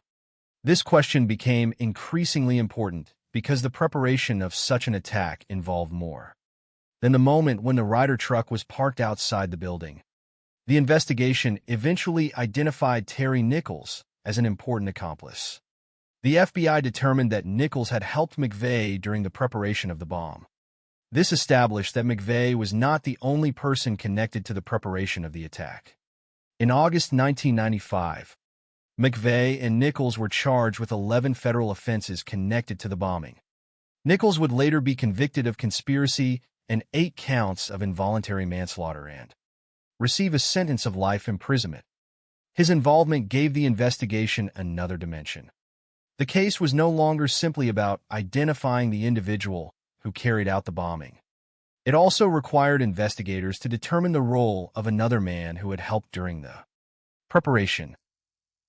But Terry Nichols was not the only person connected to McVeigh who became important to the case. Michael Fortier had been McVeigh's friend in the military. According to the supplied information, Fortier knew about the plan but did not report it to the authorities. His knowledge made him an important witness for the prosecution. Unlike Nichols, whose involvement included helping McVeigh prepare the bomb, Fortier's significance centered on what he knew and what he failed to do with that knowledge. He later became a prosecution witness and was sentenced to 12 years for failing to report the plan and lying to the FBI. The involvement of Nichols and Fortier meant that investigators had to distinguish between different kinds of responsibility. McVeigh was the central perpetrator of the bombing. Nichols had helped in the preparation. Fortier knew about the plan but failed to report it and later became a prosecution witness. These distinctions would matter when the case moved into the federal court system. Before that happened, however, the FBI continued one of the largest investigations in its history. The investigation was known as Akbomb. More than 1,400 investigators participated. Over approximately 32 months, investigators conducted more than 28,000 interviews and followed more than 43,000 investigative leads. Approximately 3.5 tons of evidence were collected. The investigators searched more than 13.2 million hotel records and approximately 3.1 million rental records. They reviewed approximately 682,000 airline records and searched approximately 1 billion records across 26 databases. The scale of those figures demonstrates how much information investigators had to process. The Oklahoma City bombing was not solved by a single clue. The case developed through the accumulation of physical evidence, records, interviews, and connections between people and events. The Ryder truck provided one of the earliest major investigative paths. The axle provided identifying information. The rental record led to Junction City. The suspect's sketch led to recognition by a hotel employee. The hotel record connected the suspect to the name Timothy McVeigh. McVeigh's arrest for carrying a concealed firearm placed him in custody only about 90 minutes after the bombing, although authorities initially did not know he was connected to the attack. Then came the additional evidence associated with explosives and TNT. At the same time, investigators examined his anti-government beliefs and his connections with Nichols and Fortier. Together, these elements formed the foundation of the case. The investigation also had to establish what had happened at the Murrah building itself.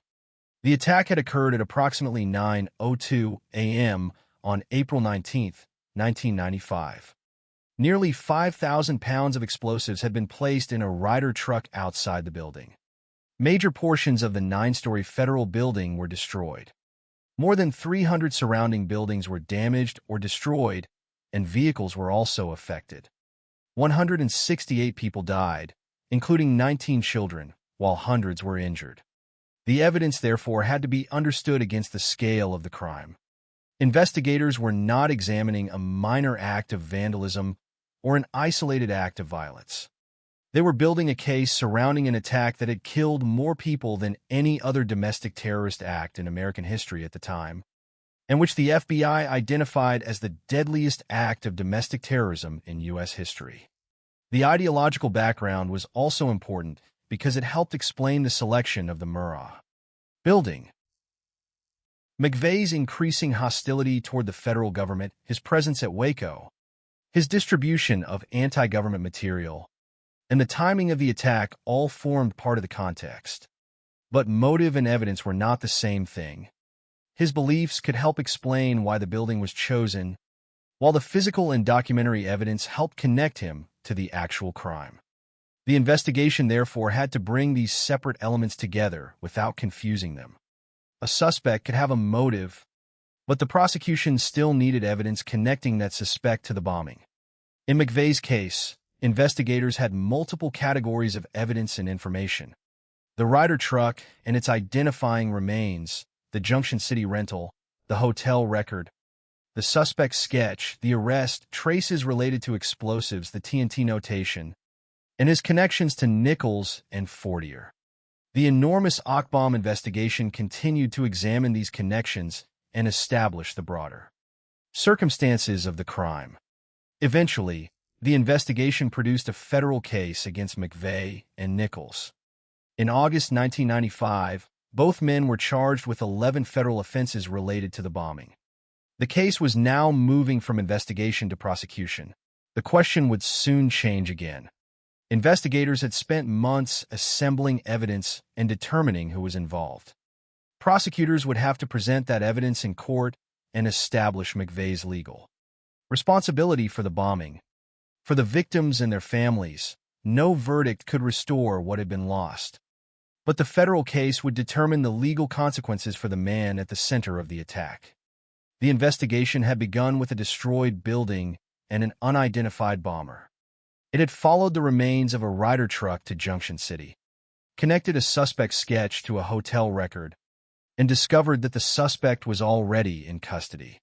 It had then expanded to include evidence of explosives, McVeigh's ideological background, and the roles of Terry Nichols and Michael Fortier. Now, the evidence had to face the final test of a courtroom. The next stage would be the trial of Timothy McVeigh, where 11 federal charges would be placed before a jury, and the investigation would become a question of criminal responsibility. By the time Timothy McVeigh's case reached federal court, the investigation had already transformed an enormous amount of information into a clear narrative of responsibility. The bombing itself had lasted only moments. The investigation had taken far longer. Investigators had begun with the destroyed Alfred P. Murrah Federal Building, the remains of the Ryder truck, and the 168 people who had died. They had followed the identifying information found on the truck's rear axle to a rental location in Junction City, Kansas. They had developed a suspect sketch, connected that sketch to a hotel employee, and discovered that the person identified was Timothy McVeigh. They had also discovered that McVeigh had already been arrested approximately 90 minutes after the bombing during a traffic stop in which he was found carrying a concealed firearm. From there, investigators uncovered additional evidence, including traces related to explosives on McVeigh's clothing and a business card containing a notation related to TNT. They examined his increasingly extreme hostility toward the federal government and his connection to Terry Nichols and Michael Fortier. Now, all of those elements had to be placed within the framework of a federal criminal case. McVeigh was charged with 11 federal offenses connected to the Oklahoma City bombing. The charges represented the legal consequence of an investigation that had begun amid the wreckage of a government building and expanded into one of the largest investigations in FBI history. The trial was held in Denver, Colorado. By this stage, the central question was no longer simply who had rented the Ryder truck or who had been arrested after the bombing. The question was whether the evidence established Timothy McVeigh's legal responsibility for what had happened on April 19, 1995. The prosecution's case rested on a collection of evidence that had been developed over the course of the investigation. The Ryder truck was an essential starting point. Nearly 5,000 pounds of explosives had been placed inside it before it was parked outside the Murrah Federal Building. The rear axle of that truck had been found approximately 575 feet from the blast crater, and the identifying information on the axle had allowed investigators to trace the vehicle to Junction City, Kansas. The vehicle rental information connected the truck to the investigation. From the rental location came the suspect description and, eventually, the FBI sketch. The hotel record provided another link. A hotel employee in Junction City recognized the person in the sketch, and the hotel record showed that the man had registered as Timothy McVeigh. Importantly, he had used his real name. These details helped establish a chain between the truck used in the attack and the man whose name would eventually become the focus of the federal prosecution. Another unusual element was McVeigh's arrest. He had not initially been taken into custody because investigators knew he was the Oklahoma City bomber. Instead, he had been stopped by an Oklahoma State trooper because he was driving a yellow Mercury Marquis without a license plate. The discovery of a concealed firearm resulted in his arrest. Only later did the FBI discover that Timothy McVeigh was being held at the Noble County Jail in Perry, Oklahoma. The arrest, therefore, became another part of the investigative chain. The man whose identity had been emerging from the Ryder truck investigation was already in custody, under a separate weapons-related charge. The prosecution could also point to evidence associated with explosives. Investigators found traces related to explosives on McVeigh's clothing. They also found a business card with a notation related to TNT. These pieces of evidence were considered alongside the vehicle and hotel records and the other information developed during the investigation. The case also included the broader context of McVeigh's hostility toward the federal government. After leaving the U.S. Army, McVeigh had become increasingly extreme in his opposition to federal authority. His presence at Waco during the 1993 confrontation between federal authorities and the Branch Davidians, and his distribution of anti-government material formed part of that background. The confrontation at Waco ended with 76 people dead. The FBI later identified the event as an important factor contributing to McVeigh's motivation. The Oklahoma City bombing occurred on April 19, 1995, exactly 2 years after the Waco confrontation had ended. The Murrah Federal Building was therefore significant to McVeigh because it represented the federal government he hated. 14 federal agencies operated inside the building, and 98 of the 168 people who died worked for the federal government. But the building also contained a daycare center. 19 children were among the victims. The evidence surrounding motive helped explain why the building had been selected, but the human consequences remained unchanged. Whatever the ideological justification McVeigh had constructed for himself, the result was 168 deaths and hundreds of injuries. The trial, therefore, concerned not an abstract political dispute, but the criminal responsibility for an attack that had devastated a federal building and the people inside it. The investigation had also established that McVeigh was not the only person connected to the plan. Terry Nichols had helped McVeigh during the preparation of the bomb. In August 1995, McVeigh and Nichols were charged with 11 federal offenses connected to the bombing. Nichols would eventually be convicted of conspiracy and 8 counts of involuntary manslaughter and receive a life sentence.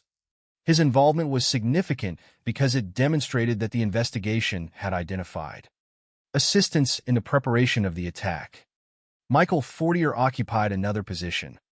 He had been McVeigh's friend in the military, knew about the plan, and failed to report it to authorities. He later became an important prosecution witness and was sentenced to 12 years for failing to report the plan and lying to the FBI. The different roles of Nichols and Fortier helped define the broader structure surrounding the bombing. McVeigh was at the center of the attack itself. Nichols had helped prepare the bomb. Fortier knew about the plan but did not report it. The investigation had therefore moved beyond a single suspect and established a wider set of relationships that prosecutors could present as part of the case. By the time McVeigh's trial began, the FBI investigation had generated an enormous body of material. More than 1,400 investigators had participated in Akbom.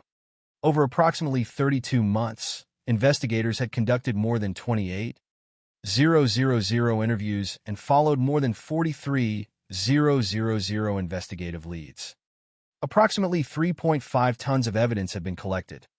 More than 13.2 million hotel records had been searched, along with approximately 3.1 million rider rental records and approximately 682,000 airline records.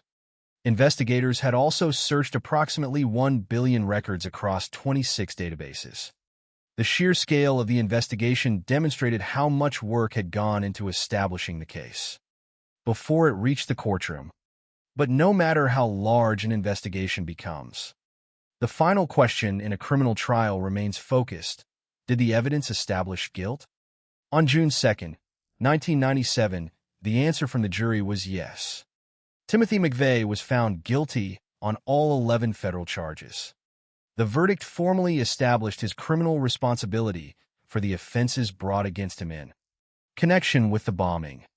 The sentence that followed was death. For the prosecution, The verdict represented the conclusion of a long investigation that had begun with an unidentified bomber and a devastated federal building. For the families of the victims and the survivors, however, the verdict could not undo what had happened. It could not restore the 168 lives lost on April 19, 1995. It could not erase the injuries suffered by hundreds of people, and it could not return the children who had been among the victims. The legal system could determine responsibility and impose punishment, but it could not reverse the consequences of the bombing. McVeigh remained under a death sentence after the conviction. The case had not ended with the jury's decision, but the central legal question had been answered. Timothy McVeigh had been found guilty on all 11 federal charges, and the punishment was death. The investigation that had begun with the remains of a Ryder truck had now reached its judicial conclusion. The evidence had carried the case from Oklahoma City to Junction City, from the rental records to the hotel, from the hotel to McVeigh's identity, and from that identity to a federal courtroom. The same investigation had also revealed the involvement of Terry Nichols and Michael Fortier, showing that the story surrounding the bombing extended beyond one man. Yet the final legal responsibility for the attack remained centered on McVeigh. The bombing itself had taken place in seconds. The process of understanding it had taken months and years. The trial reduced that enormous history into 11 federal charges and a verdict. Guilty. Then came the death sentence. But the final chapter would not be written in Denver. It would come several years later at a federal prison in Terre Haute, Indiana, where Timothy McVeigh would face the punishment imposed by the court. On June 11, 2001, more than 6 years after the bombing, that sentence would be carried out by lethal injection. By then, Oklahoma City had already begun the longer process of remembering the people who had been lost. The next chapter would therefore move away from the courtroom and away from McVeigh himself. It would return to the 168 victims, the hundreds who survived, the city that carried the memory of the attack, and the memorial created where the Murrah building once stood. The conviction of Timothy McVeigh on June 2, 1997, brought the central criminal question to an answer. A federal jury had found him guilty on all 11 charges against him, and he had been sentenced to death. But the Oklahoma City bombing was never going to be defined only by the verdict. The legal process could establish responsibility and impose punishment, but it could not restore the lives destroyed on April 19, 1995. 168 people had died. 19 were children. Hundreds more had been injured. The Alfred P. Murrah Federal Building had been devastated, and more than 300 surrounding buildings had been damaged or destroyed. The consequences of the bombing, therefore, continued long after the courtroom proceedings ended. For Timothy McVeigh, the final stage of the legal process would come several years after his conviction. He remained under a federal death sentence, and on June 11, 2001, that sentence was carried out at the federal prison in Terre Haute, Indiana. McVeigh was executed by lethal injection. He became the first person executed by the federal government since 1963. His execution closed the legal chapter of his individual case. But it did not close the story of Oklahoma City. A crime of this scale could not be reduced to the fate of the person who committed it. The bombing had affected an entire community, changed the way the United States viewed domestic terrorism, and created a permanent place of remembrance for the people who had been killed. When the bombing occurred, the Murrah Federal Building represented the federal government to McVeigh. But after the explosion, its meaning changed. It became a place associated with loss, survival, investigation, and remembrance. The building had contained 14 federal agencies, and 98 of the 168 people killed worked for the federal government. Yet the attack also killed people who had no meaningful connection to McVeigh's political grievances, including 19 children who had been inside the daycare center. Their presence exposed one of the most disturbing realities of the attack. McVeigh had chosen a government building because he regarded it as a symbol. But symbols are inhabited by human beings. Behind government offices were employees with ordinary responsibilities. Behind the walls of the daycare center were children. The bomb did not distinguish between ideology and innocence.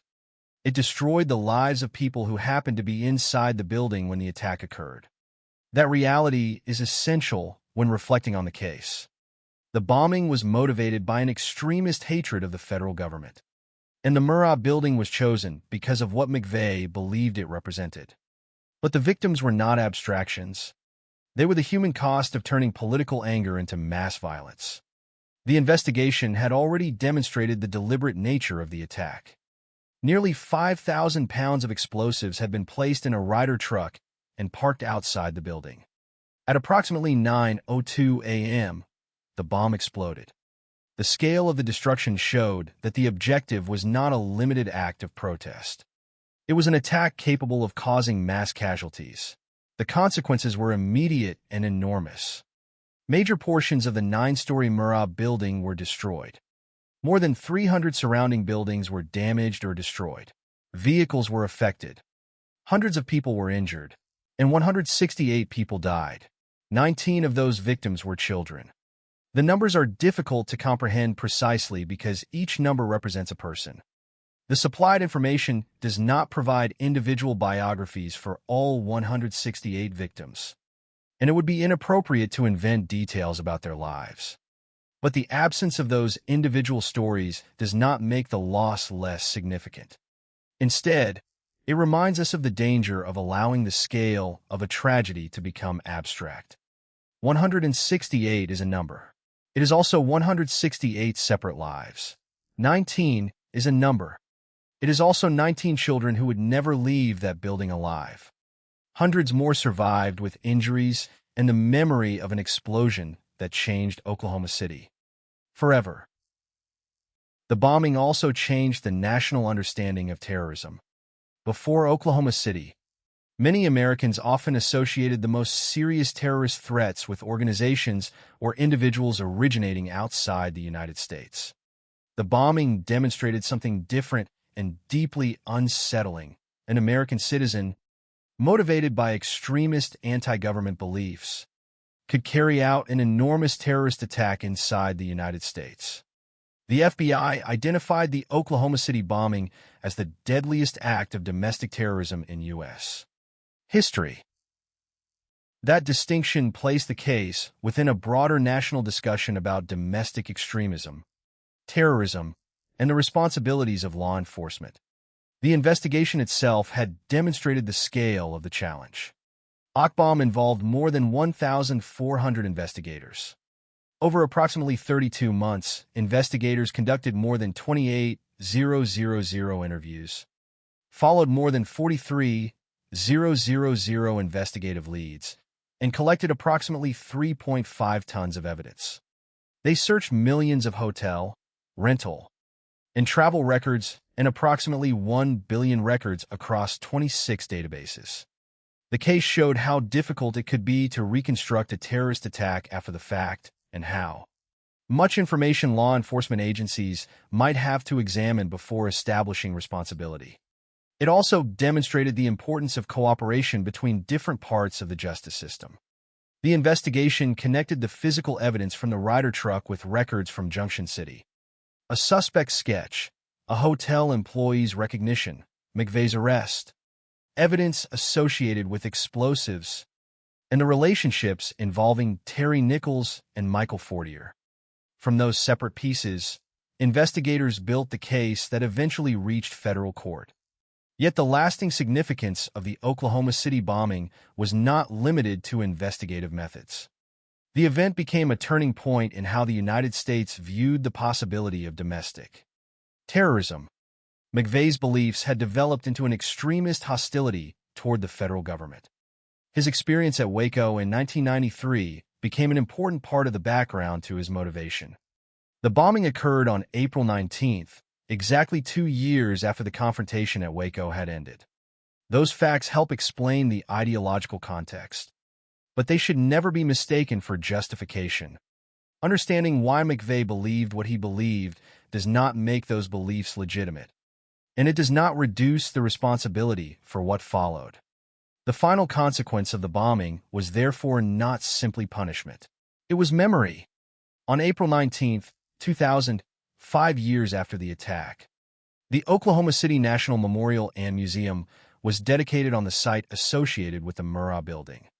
The memorial created a physical place where the victims could be remembered. Among its most recognizable elements are 168 chairs, each representing one of the people who died. The chairs transform the number 168 into something visible. Instead of a single figure representing the total loss, there are individual places representing individual lives. The memorial also includes the survivor tree, an elm tree that survived the bombing and became a symbol of survival and remembrance. These elements provide a different way of understanding the aftermath. The bomber's name may be attached to the history of the attack, but the memorial is designed around those who were lost and those who survived. That distinction matters. True crime stories can easily become centered on perpetrators because perpetrators generate questions. Who were they? Why did they do it? How did they plan it? How were they caught? Those questions are important to understanding a criminal investigation. But when the crime involves mass casualties, the story must eventually return to the victims. Otherwise, the person responsible can occupy more space in public memory than the people whose lives were destroyed. Oklahoma City offers a powerful reminder of that danger. Timothy McVeigh's story ended with a death sentence and an execution. The victims' stories did not end there. Their names and their memory became part of the city itself. The memorial stands as a reminder that the most important fact about April 19, 1995, is not simply who committed the bombing. It is what was lost. 168 people died. 19 were children. Hundreds survived with injuries. A federal building was destroyed. More than 300 surrounding buildings were damaged or destroyed. And an American city was forced to confront the reality of domestic terrorism on an extraordinary scale. In the years that followed, the bombing became a permanent part of American history. But the most responsible way to remember it is not to romanticize the extremist who carried it out, or to treat his ideology as a dramatic justification for violence. It is to understand the path that led to the attack, recognize the evidence that established responsibility, acknowledge the roles of those who assisted or knew about the plan, and keep the victims at the center of the story. Timothy McVeigh wanted the Murrah Building to stand as a symbol of the federal government he opposed. Instead, its destruction became a symbol of the consequences of extremism and mass violence. The 168 chairs at the memorial represent the people who were there that morning and never returned home. The survivor tree represents something that remained when so much else had been destroyed. Together, they offer a final perspective on the case. The investigation eventually found its suspect. The courts established his guilt. The federal government carried out his sentence. But none of those events could undo the morning of April 19, 1995. What could remain was memory. And in Oklahoma City, memory was built not around the man who planted the bomb, but around the people whose lives were taken by it. The story of the Oklahoma City bombing does not truly end with the conviction of Timothy McVeigh, nor with his execution on June 11, 2001. Those events brought the legal process against the central perpetrator to a close, but they could not bring an end to the consequences of April 19, 1995. The bombing had left behind 168 dead, including 19 children, hundreds of injured people, a destroyed federal building, and more than 300 surrounding buildings that had been damaged or destroyed. It had also left behind a question that extended far beyond the courtroom. How should a country remember an act of domestic terrorism carried out by one of its own citizens against people inside its own borders? The answer could not be found simply in the story of Timothy McVeigh. It had to be found in the lives of those who were killed, in the people who survived, in the investigation that followed, and in the way Oklahoma City chose to remember what had happened. The Alfred P. Murrah Federal Building had been selected because McVeigh saw it as a symbol of the federal government. 14 federal agencies operated inside the building, and 98 of the 168 victims worked for the federal government. To McVeigh, that made the building an expression of the institution he had come to hate. But the bombing exposed the devastating difference between an ideological symbol and the human beings who occupy it. A federal building is not simply an institution. It is a workplace filled with people. On the morning of April 19th, it was also a place where children were being cared for. 19 children died in the attack. Whatever political meaning McVeigh had assigned to the building could not change that reality. The victims were people who had been inside the building when the bomb exploded. They were not responsible for McVeigh's beliefs, and they were not participants in the ideological conflict he imagined himself to be fighting. They became victims because they were there. That is perhaps the most important lesson in looking back at the case. Extremist violence often begins by turning human beings into symbols. McVeigh viewed the federal government as an enemy, and the Murrah building became a physical representation of that enemy. But the people inside were not symbols. They were individuals whose lives were abruptly ended by an act of deliberate violence. The bombing therefore demonstrates how quickly an ideological argument can become a human catastrophe when violence is treated as an acceptable response. The background to McVeigh's radicalization is important, but it must be understood carefully. After leaving the U.S. Army, McVeigh became increasingly hostile toward the federal government. His experience at Waco, Texas, in 1993 was particularly significant. He went to Waco during the confrontation between federal authorities and the Branch Davidians and distributed anti-government material. The confrontation ended with 76 people dead. The FBI later identified Waco as an important factor contributing to McVeigh's motivation. The Oklahoma City bombing occurred on April 19, 1995, exactly 2 years after the Waco confrontation had ended. These facts help establish the ideological context of the attack. They explain part of the path that led McVeigh toward the target he ultimately selected. But context is not justification. The existence of anger, political extremism, or grievances does not transform murder into legitimate action. The bombing remained a deliberate attack that caused mass death and destruction. That distinction is essential when examining the aftermath. Understanding the perpetrator does not require accepting his worldview. It requires recognizing how an increasingly extreme hostility toward the federal government became connected to an act of terrorism. The investigation that followed demonstrated the scale of the response required to establish responsibility. The FBI investigation, known as Akbom, involved more than 1,400 investigators. Over approximately 32 months, investigators conducted more than 28,000 interviews and followed more than 43,000 investigative leads. Approximately 3.5 tons of evidence were collected. Investigators searched more than 13.2 million hotel records, approximately 3.1 million rider rental records, and approximately 682,000 airline records. They also searched approximately 1 billion records across 26 databases. These numbers are more than statistics about the size of an investigation. They illustrate how difficult it was to reconstruct a crime of such magnitude. The bombing itself took place in seconds. Understanding it required months and years of work. The investigation had to transform a chaotic crime scene into a chain of evidence. The rear axle of the Ryder truck was found approximately 575 feet from the blast crater. Identifying information on that component led investigators to the truck's rental location in Junction City, Kansas. From there, they developed a suspect description and released a sketch. A hotel employee recognized the person in the sketch, and the hotel record identified him as Timothy McVeigh. At the same time, McVeigh had already been arrested approximately 90 minutes after the bombing because an Oklahoma State trooper had stopped his yellow Mercury Marquis, which had no license plate, and discovered that McVeigh was carrying a concealed firearm. On April 21st, the FBI discovered that McVeigh was being held at the Noble County Jail in Perry, Oklahoma.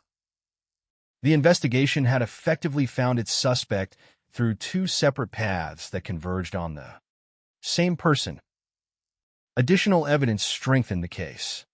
Investigators found traces related to explosives on McVeigh's clothing and a business card containing a notation related to TNT. They also uncovered his connections with Terry Nichols and Michael Fortier. Nichols had helped McVeigh in preparing the bomb and was later convicted of conspiracy and 8 counts of involuntary manslaughter. Receiving a life sentence, Fortier had been McVeigh's friend in the military, knew about the plan, failed to report it, and later became a prosecution witness. He was sentenced to 12 years for failing to report the plan and lying to the FBI. These different roles demonstrate that responsibility surrounding a crime can exist at different levels. McVeigh was at the center of the bombing.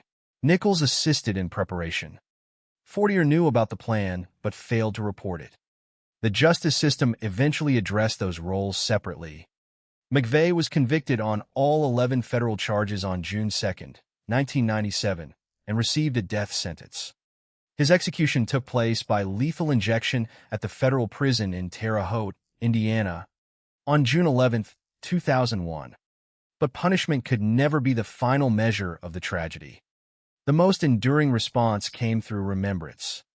5 years after the bombing, on April 19, 2000, the Oklahoma City National Memorial and Museum was dedicated at the site associated with the Murrah Building. The memorial contains 168 chairs, each representing one of the people who died. The number that once appeared as a statistic becomes something physical and individual. 1 chair for 1 victim, 1 absence made visible. 19 of those chairs represent children.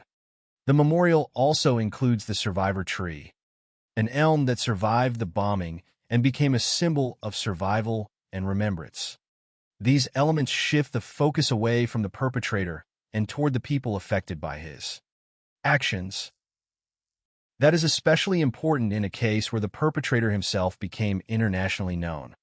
Timothy McVeigh's name is inseparable from the bombing, but the memorial makes clear that he should not be the center of its meaning. The center is the loss of 168 lives. The center is the people who survived.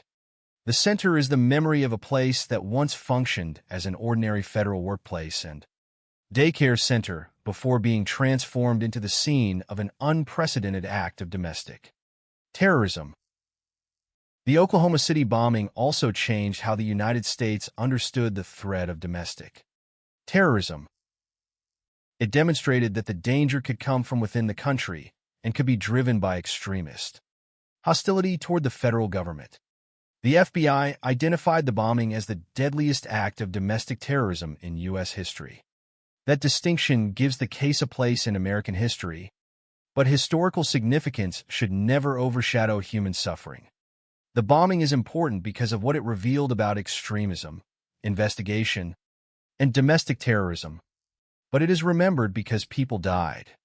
More than 3 decades after the events began to recede into history, the essential facts remain simple and devastating. On April 19, 1995, Timothy McVeigh placed nearly 5,000 pounds of explosives in a Ryder truck and parked it outside the Alfred P. Murrah Federal Building. At approximately 9:02 a.m., the bomb exploded. 168 people were killed. 19 were children. Hundreds were injured. The building was devastated, and more than 300 surrounding buildings were damaged or destroyed. The investigation eventually identified McVeigh, established his responsibility, uncovered the involvement of others, and led to convictions and sentences. But the final meaning of the case cannot be found in the punishment alone. It lies in the recognition that political extremism can turn ordinary places into scenes of unimaginable loss, and that behind every number in a mass casualty crime are individual human lives. The 168 chairs at the Oklahoma City Memorial provide perhaps the clearest way to understand that truth. They do not commemorate an ideology. They do not celebrate a perpetrator. They represent people. The survivor tree stands beside them as a reminder that destruction is not necessarily the final chapter. The bombing destroyed lives and a building, but it did not erase memory. Oklahoma City chose to preserve that memory in a place where the victims, rather than the man who killed them, remain at the center. And that is where the story should ultimately remain. Timothy McVeigh's life ended with his execution. The legal case ended with his conviction and punishment. But the lives taken on April 19, 1995, cannot be reduced to the dates of a trial or the details of an investigation. Their memory continues beyond the courtroom. The deepest conclusion of the Oklahoma City bombing is therefore not about the bomber. It is about the people who were inside the building that morning, the survivors who carried the consequences forward, and the enduring responsibility to remember what happened without allowing the person who committed the crime to overshadow the people who suffered because of it. Remembering Oklahoma City, the story of the Oklahoma City bombing begins with an ideology, moves through an act of extraordinary violence, and eventually reaches a place that is quieter than the crime itself: remembrance. On April 19, 1995, Timothy McVeigh carried out an attack that killed 168 people, including 19 children, injured hundreds more, and devastated the Alfred P. Murrah Federal Building and the surrounding area. The investigation that followed identified McVeigh, established his responsibility, uncovered the involvement of Terry Nichols and the knowledge of Michael Fortier, and ultimately brought the central case to a federal courtroom. McVeigh was convicted on all 11 federal charges on June 2, 1997, sentenced to death, and executed by lethal injection on June 11, 2001. Those facts provide the legal ending of the case, but they are not the emotional or historical ending. A mass casualty crime does not end when a defendant is convicted. The consequences continue through the families of the victims, the survivors, the community, and the institutions that remember what happened. In Oklahoma City, the final meaning of the bombing is therefore found not in the person who planted the explosives, but in the people who were inside the building that morning. The Murrah Federal Building had been chosen because Timothy McVeigh viewed it as a symbol of the federal government. 14 federal agencies operated there, and 98 of the 168 people killed worked for the federal government. From McVeigh's perspective, the building represented the institution he had come to hate. But the building's actual occupants were not a political abstraction. They were federal employees at their workplace, and among them were children in a daycare center. 19 children were killed. That fact remains one of the most painful aspects of the bombing because it exposes the distance between an extremist's imagined target and the human reality of that target. McVeigh could define the building as a symbol. The people inside could not. They were simply living through an ordinary morning when the explosion transformed their lives forever. This is one of the most important distinctions when examining the case. The bombing can be studied through ideology, motive, investigative evidence, criminal law, and terrorism. But none of those categories should allow the victims to disappear behind the perpetrator's story. Timothy McVeigh's radicalization is relevant because it helps explain the attack. After leaving the U.S. Army, his hostility toward the federal government became increasingly extreme. His experience at Waco, Texas, in 1993 became an important part of that background. McVeigh went to Waco during the confrontation between federal authorities and the Branch Davidians, and distributed anti-government material. The confrontation ended with 76 people dead. The FBI later identified Waco as an important factor contributing to McVeigh's motivation. The Oklahoma City bombing occurred exactly 2 years after the Waco confrontation ended, on April 19, 1995. These details provide context, but they do not provide justification. Anger toward government, political extremism, or a belief that government authority is illegitimate cannot justify deliberately killing people. The bombing was an act of mass violence, and its consequences were measured in human lives. The investigation that followed demonstrated the difference between explaining a crime and proving it. Investigators had to reconstruct what had happened from the remains of the crime scene. One of the most important discoveries was the rear axle of the Ryder truck, found approximately 575 feet from the blast crater. Identifying information on the axle led investigators to the vehicle's rental location in Junction City, Kansas. That connection produced another lead, which eventually resulted in a suspect sketch released by the FBI on April 20th. A hotel employee recognized the person in the sketch, and hotel records showed that he had registered under the name Timothy McVeigh. The investigation was following a physical trail from the destroyed vehicle toward a specific individual. At the same time, an extraordinary coincidence had already taken place. Approximately 90 minutes after the bombing, McVeigh had been stopped by an Oklahoma State trooper while driving a yellow Mercury Marquis without a license plate. The officer discovered that McVeigh was carrying a concealed firearm, and he was arrested for the weapons-related violation. The officer did not know that McVeigh was connected to the bombing. On April 21st, the FBI discovered through its systems that Timothy McVeigh was being held at the Noble County Jail in Perry, Oklahoma. The two investigative paths had converged. The man connected to the Ryder truck was already in custody. But the investigation did not end there. Investigators found traces related to explosives on McVeigh's clothing and a business card containing a notation related to TNT. They also examined his anti-government views and his connections with Terry Nichols and Michael Fortier. The case eventually established different forms of involvement. Nichols had helped McVeigh prepare the bomb. In August 1995, McVeigh and Nichols were charged with 11 federal offenses related to the bombing. Nichols was later convicted of conspiracy and 8 counts of involuntary manslaughter and received a life sentence. Fortier, McVeigh's former military friend, knew about the plan but failed to report it.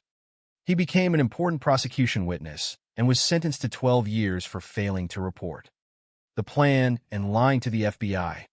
These developments demonstrated that the bombing had to be understood through more than one individual. Yet the central responsibility remained with McVeigh, whose case ultimately went to trial in Denver, Colorado. The scale of the investigation was immense. More than 1,400 investigators participated in Akbom. Over approximately 32 months, investigators conducted more than 28,000 interviews and followed more than 43,000 investigative leads. Approximately 3.5 tons of evidence were collected. More than 13.2 million hotel records were searched, along with approximately 3.1 million rider rental records and approximately 682,000 airline records.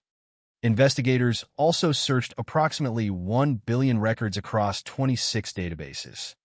These figures illustrate the enormous effort required to transform a devastating crime scene into a legally established case. The bombing happened in seconds. Establishing responsibility required years of investigation. On June 2, 1997, the jury found McVeigh guilty on all 11 federal charges. He was sentenced to death. 4 years later, on June 11, 2001, he was executed by lethal injection at the federal prison in Terre Haute, Indiana. He became the first person executed by the federal government since 1963. His execution ended the legal proceedings against him, but it did not erase the crime. Nor could it restore the 168 lives that had been lost. That is why the memorial created in Oklahoma City matters so much. On April 19, 2005 years after the bombing, the Oklahoma City National Memorial and Museum was dedicated.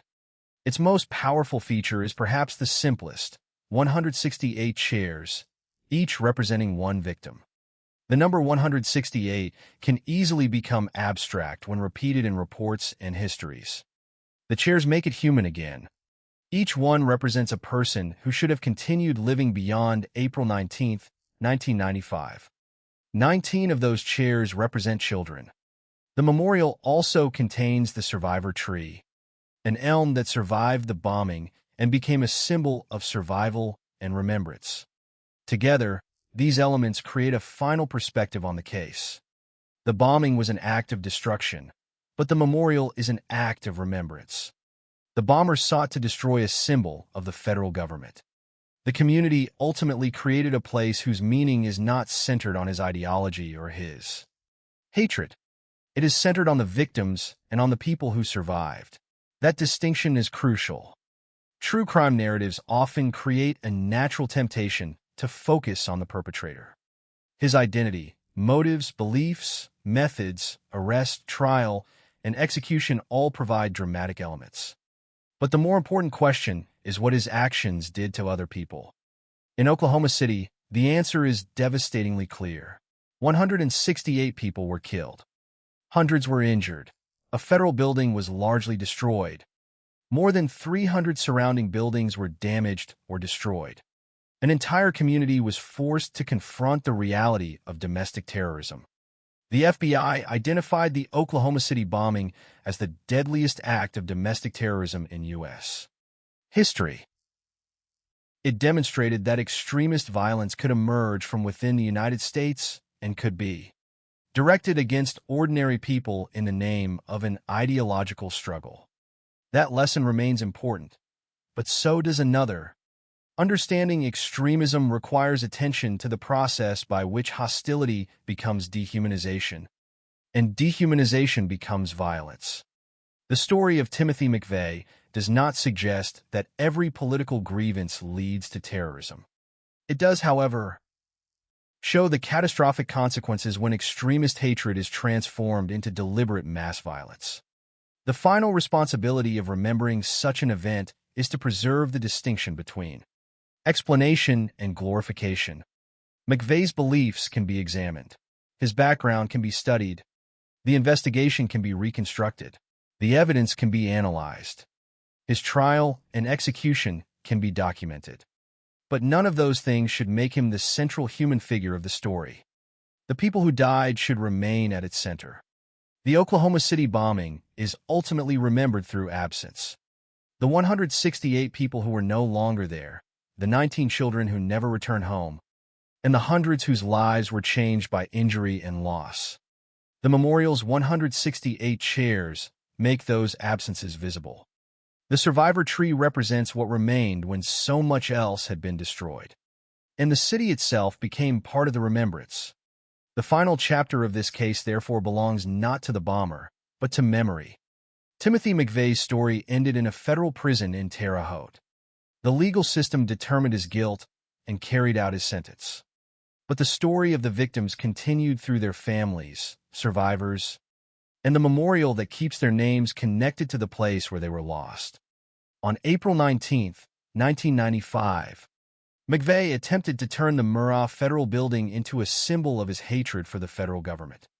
Instead, the site became a symbol of something very different: the cost of extremism, the vulnerability of ordinary people, the determination of investigators to establish responsibility, and the importance of remembering those who were lost. 5 years after the bombing, the memorial gave physical form to that memory. Every chair stands for a life. The tree stands for survival.